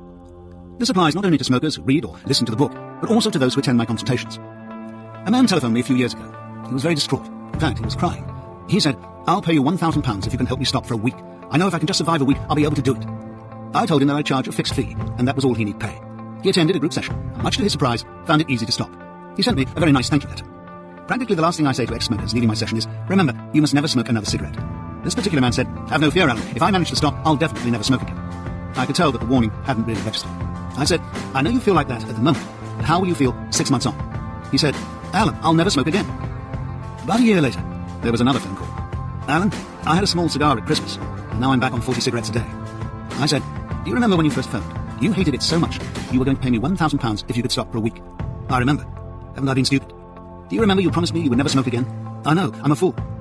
It's like finding someone up to his neck in a bog and about to go under. You help pull him out. He's grateful to you, and then 6 months later, dives straight back into the bog.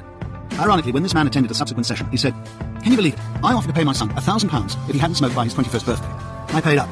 He's now 22 and puffing away like a chimney. I can't believe he could be so stupid.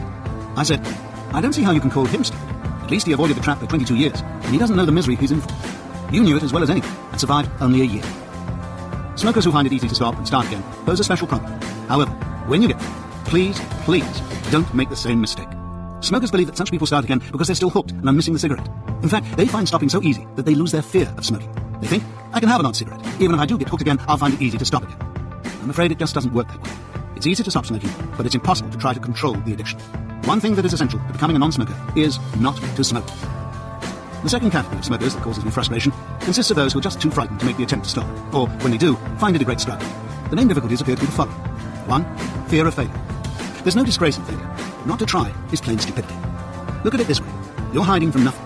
The worst thing that can happen is that you fail, in which case you're no worse off than you are now. Just think how wonderful it would be to succeed. If you don't make the attempt, you have already guaranteed failure. 2. Fear of panic and of being miserable. Don't worry about it. Just think, what awful thing could happen to you if you never smoked another cigarette? Absolutely nothing. Terrible things will happen if you do keep smoking. In any case, the panic is caused by cigarettes and will soon be gone. The greatest gain is to be rid of that fear. Do you really believe that smokers are prepared to have their arms and legs removed for the pleasure they get from smoking? If you find yourself feeling panicky, deep breathing will help. If you're with other people and they're getting you down, get away from them. Escape to the garage or an empty office or wherever. If you feel like crying, don't be ashamed. Crying is nature's way of relieving tension. No one has ever had a good cry without feeling better afterwards. One of the awful things we do to young boys is to teach them not to cry. You see them trying to fight the tears back, but watch the jaw grinding away. In Britain, they teach us to keep a stiff upper lip, not to show any emotions. We are meant to show emotions, not to try to bottle them up inside. Scream or shout or have a tantrum, kick a cardboard box or filing cabinet. Regard your struggle as a boxing match that you cannot lose. No one can stop time. Every moment that passes, that little monster inside you is dying. Enjoy your inevitable victory. 3. Not following the instructions. Incredibly, some smokers say to me, your method just didn't work for me. They then describe how they ignored not just one instruction, but practically all of them. For clarification, I will summarize these in the checklist at the end of the chapter. 4. Misunderstanding instructions.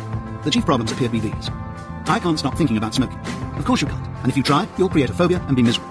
It's like trying to get to sleep at night. The more you try, the harder it becomes. I think about smoking 90% of my life. It's what you're thinking that's important. If you're thinking, oh, I'd love a cigarette, or when will I be free, you'll be miserable. If you're thinking, yippee, I am free, you'll be happy. When will the little physical monster die? The nicotine leaves your body very rapidly, but it's impossible to tell when your body will cease to suffer from the slight physical sensation of nicotine withdrawal. That empty, insecure feeling is identical to normal hunger, depression, or stress. All the cigarette does is increase the level. This is why smokers who stop by using the willpower method are never quite sure whether they've kicked it. Even after the body has ceased to suffer from nicotine withdrawal, if they suffer normal hunger or stress, their brain is still saying, that means you want a cigarette. The point is, we don't have to wait for nicotine craving to disappear. It's so slight, we don't even know it's there. We know it only as feeling, I want a cigarette. When you leave the dentist after the final session, do you wait for your jaw to stop aching? Of course you do. Get on with your life. Even though your jaw is still aching, you're elated. Waiting for the moment of revelation. If you wait for it, you're just causing another phobia. I once stopped for 3 weeks on the willpower method. I met an old school friend, an ex-smoker. He said, how are you getting on? I said, I've survived 3 weeks. He said, what do you mean you've survived 3 weeks? I said, I've gone 3 weeks without a cigarette. He said, well, what are you going to do? Survive the rest of your life? What are you waiting for? You've done it. You're a non-smoker. I thought, he's absolutely right. What am I waiting for? Unfortunately, because I didn't fully understand the nature of the trap at that time, I was soon back in it. But the point was noted. You become a non-smoker when you extinguish your last cigarette. The important thing is to be a happy non-smoker from the start. I'm still craving cigarettes. Then you're being very stupid. How can you claim, I want to be a non-smoker, and then say, I want a cigarette? That's a contradiction. If you say, I want a cigarette, you're saying, I want to be a smoker. Non-smokers don't want to smoke cigarettes. You already know what you really want to be, so stop punishing yourself. I've opted out of life. Why? All you have to do is stop choking yourself. You don't have to stop living.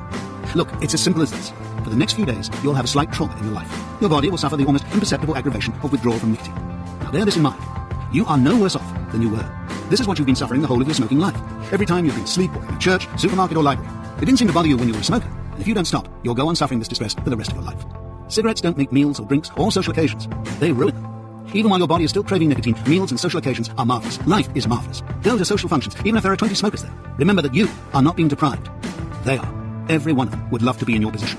Enjoy being the prima donna and the center of attention. Stopping smoking is a wonderful conversation point, particularly when smokers see that you're happy and cheerful. They'll think that you're incredible. The important point is that you'll be enjoying life right from the start. There's no need to envy them. They'll be envying you. I'm miserable and irritable. That's because you haven't followed one of my instructions. Find out which one it is. Some people understand and believe everything I say, but still start off with a feeling of doom and gloom, as if something terrible would happen. You're doing not only what you'd like to do, but what every smoker on the planet would like to do. With any method of stopping, what the ex-smoker is trying to achieve is a certain frame of mind, so that whenever he thinks about smoking, he says to himself, yippee, I'm free. If that's your object, why wait? Start off in that frame of mind and never lose it. The rest of the book is designed to make you understand why there is no alternative. The checklist. If you follow these simple instructions, you cannot fail. 1. Make a solemn vow that you will never, ever smoke, chew, or suck anything that contains nicotine, and stick to your vow. 2.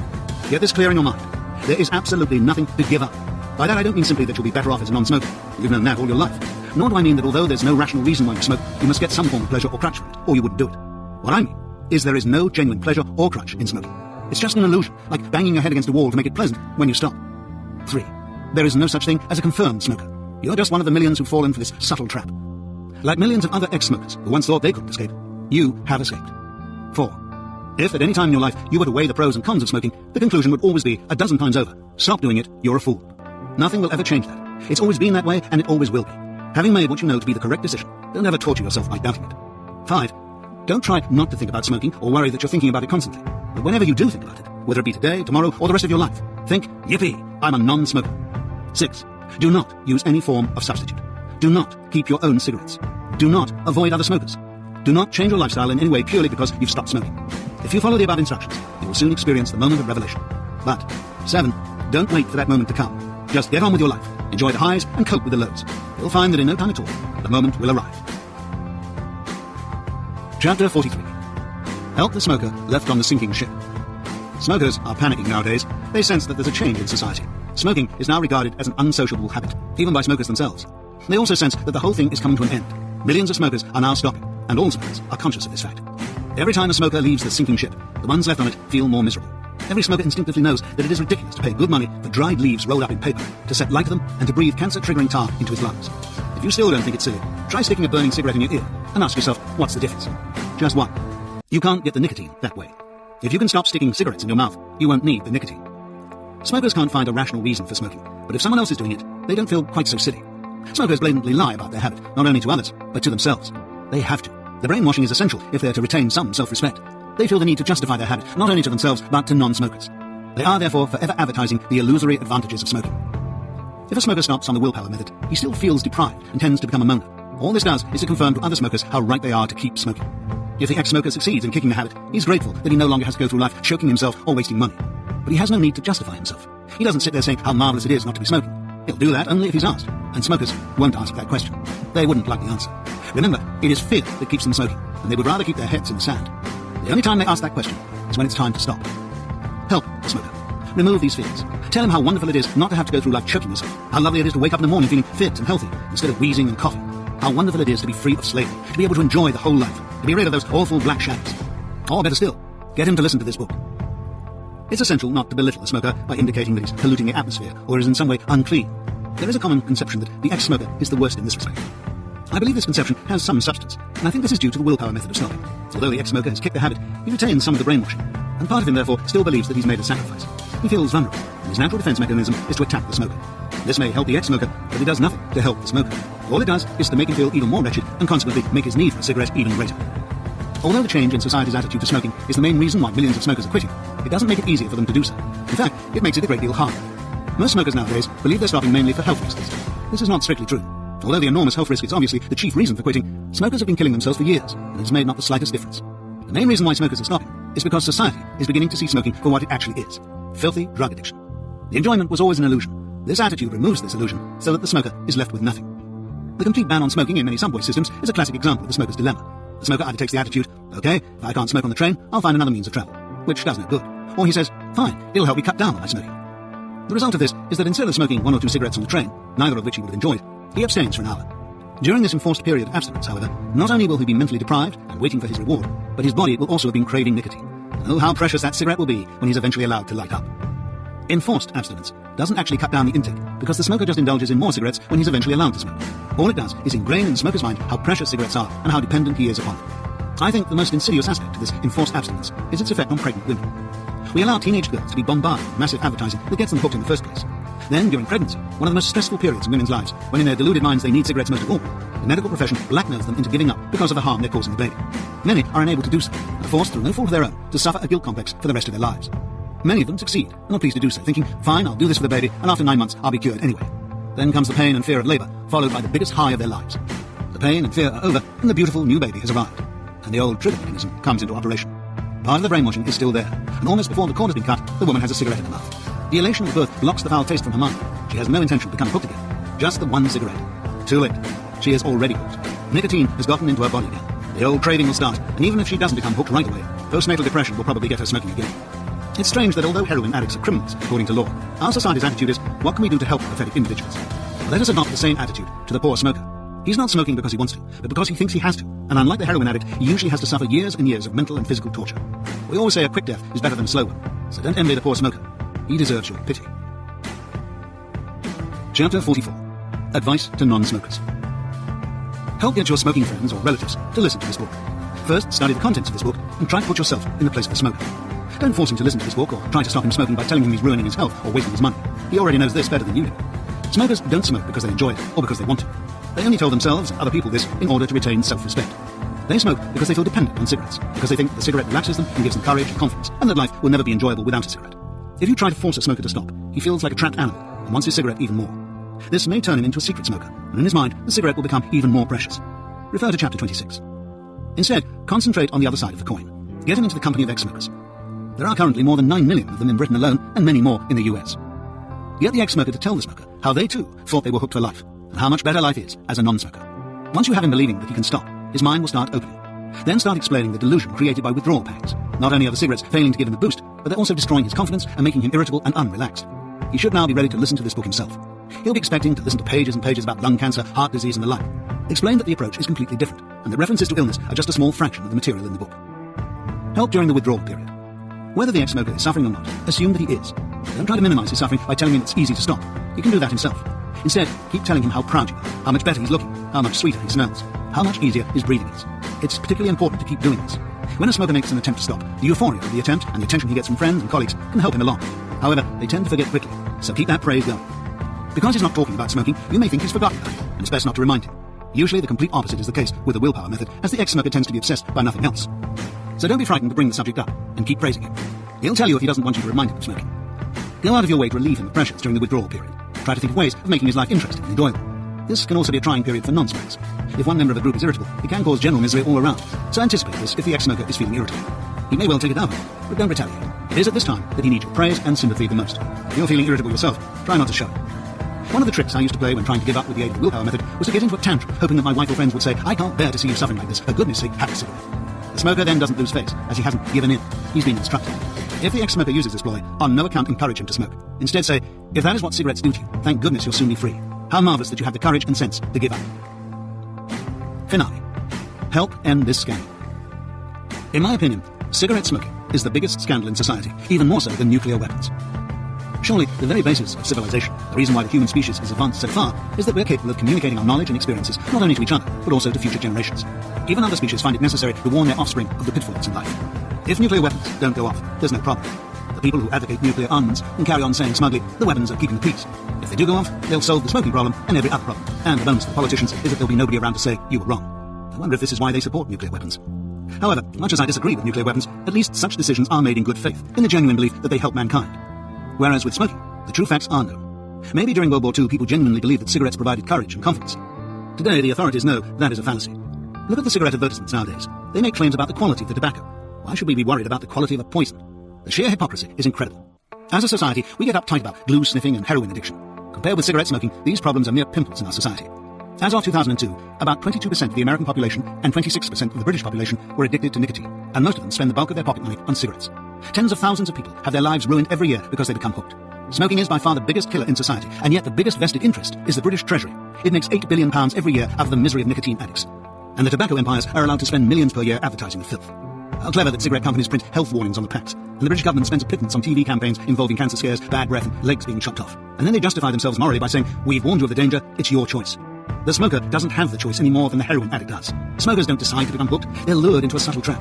If smokers had a choice, the only smokers tomorrow morning would be the youngsters starting out believing they could stop any time they wanted to. Why the phony standards? Why are heroin addicts seen as criminals, yet able to register as addicts in England and get free heroin and proper medical treatment to help get off it? Just try registering as a nicotine addict. You can't get cigarettes at cost. You have to pay 3 times the true value. If you go to your doctor for help, either he will tell you, "Stop doing it, it's killing you," which you already know, or he'll prescribe another form of nicotine addiction that will cost you a prescription fee and actually contains the drug you're trying to kick. Scare campaigns don't help smokers stop. They make it harder. All they do is frighten smokers, which makes them want to smoke even more. They don't even prevent teenagers from becoming hooked. Teenagers know that cigarettes kill, but they also know one cigarette will not do it. Because the habit is so prevalent, sooner or later the teenager, through social pressures or curiosity, will try just one cigarette. And because it tastes so awful, he will probably become hooked. Why do we allow this scandal to go on? Why don't governments come out with proper campaigns? Why don't they tell us that nicotine is a drug and killer poison, that it doesn't relax you or give you confidence, but destroys your nerves, and that it can take just one cigarette to become hooked? I remember reading H.G. Wells's The Time Machine. The book describes an incident in the distant future in which a man falls into a river. His companions merely sit around the bank like cattle, oblivious to his cries of desperation. I found that incident inhuman and very disturbing. I find the general apathy of our society to the smoking problem very similar. In England, darts tournaments sponsored by tobacco companies are televised during peak viewing hours. There's a cry of 180. The player is then shown lighting a cigarette. Imagine the furor if the tournament was being sponsored by the mafia and the player were a heroin addict shown injecting himself. Why do we allow society to subject healthy young teenagers whose lives are complete before they start smoking to pay through the nose for the rest of their lives just for the privilege of destroying themselves mentally and physically in a lifetime of slavery, a lifetime of filth and disease? You may feel that I over-dramatize the facts. Not so. My father was cut down in his early 50s because of cigarette smoking. He was a strong man and might still have been alive today if he'd never smoked. I believe I was within an inch of dying during my 40s, although my death would have been attributed to a brain hemorrhage rather than to cigarette smoking. I now spend my life being consulted by people who've been crippled by the disease or are in the last stages. And if you care to think about it, you probably know of many too. There is a wind of change in society. A snowball has started that I hope this book will help turn into an avalanche. You too can help by spreading the message. And a final warning. You can now enjoy the rest of your life as a happy non-smoker. In order to make sure that you do, you need to follow these simple instructions. 1. Keep this book safely in a place where you can easily refer to it. Don't lose it, lend it, or give it away. 2. If you ever start to envy another smoker, realize that he or she will be envious of you. You're not being deprived. The smoker is. 3. Remember you didn't enjoy being a smoker. That's why you stopped. You do enjoy being a non-smoker. 4. Remember, there is no such thing as just one cigarette. And 5. Never doubt your decision never to smoke again. You know it's the correct decision. If you have any difficulties, contact your nearest Alan Carr clinic. A list of clinics appears in the materials contained with this CD. The end.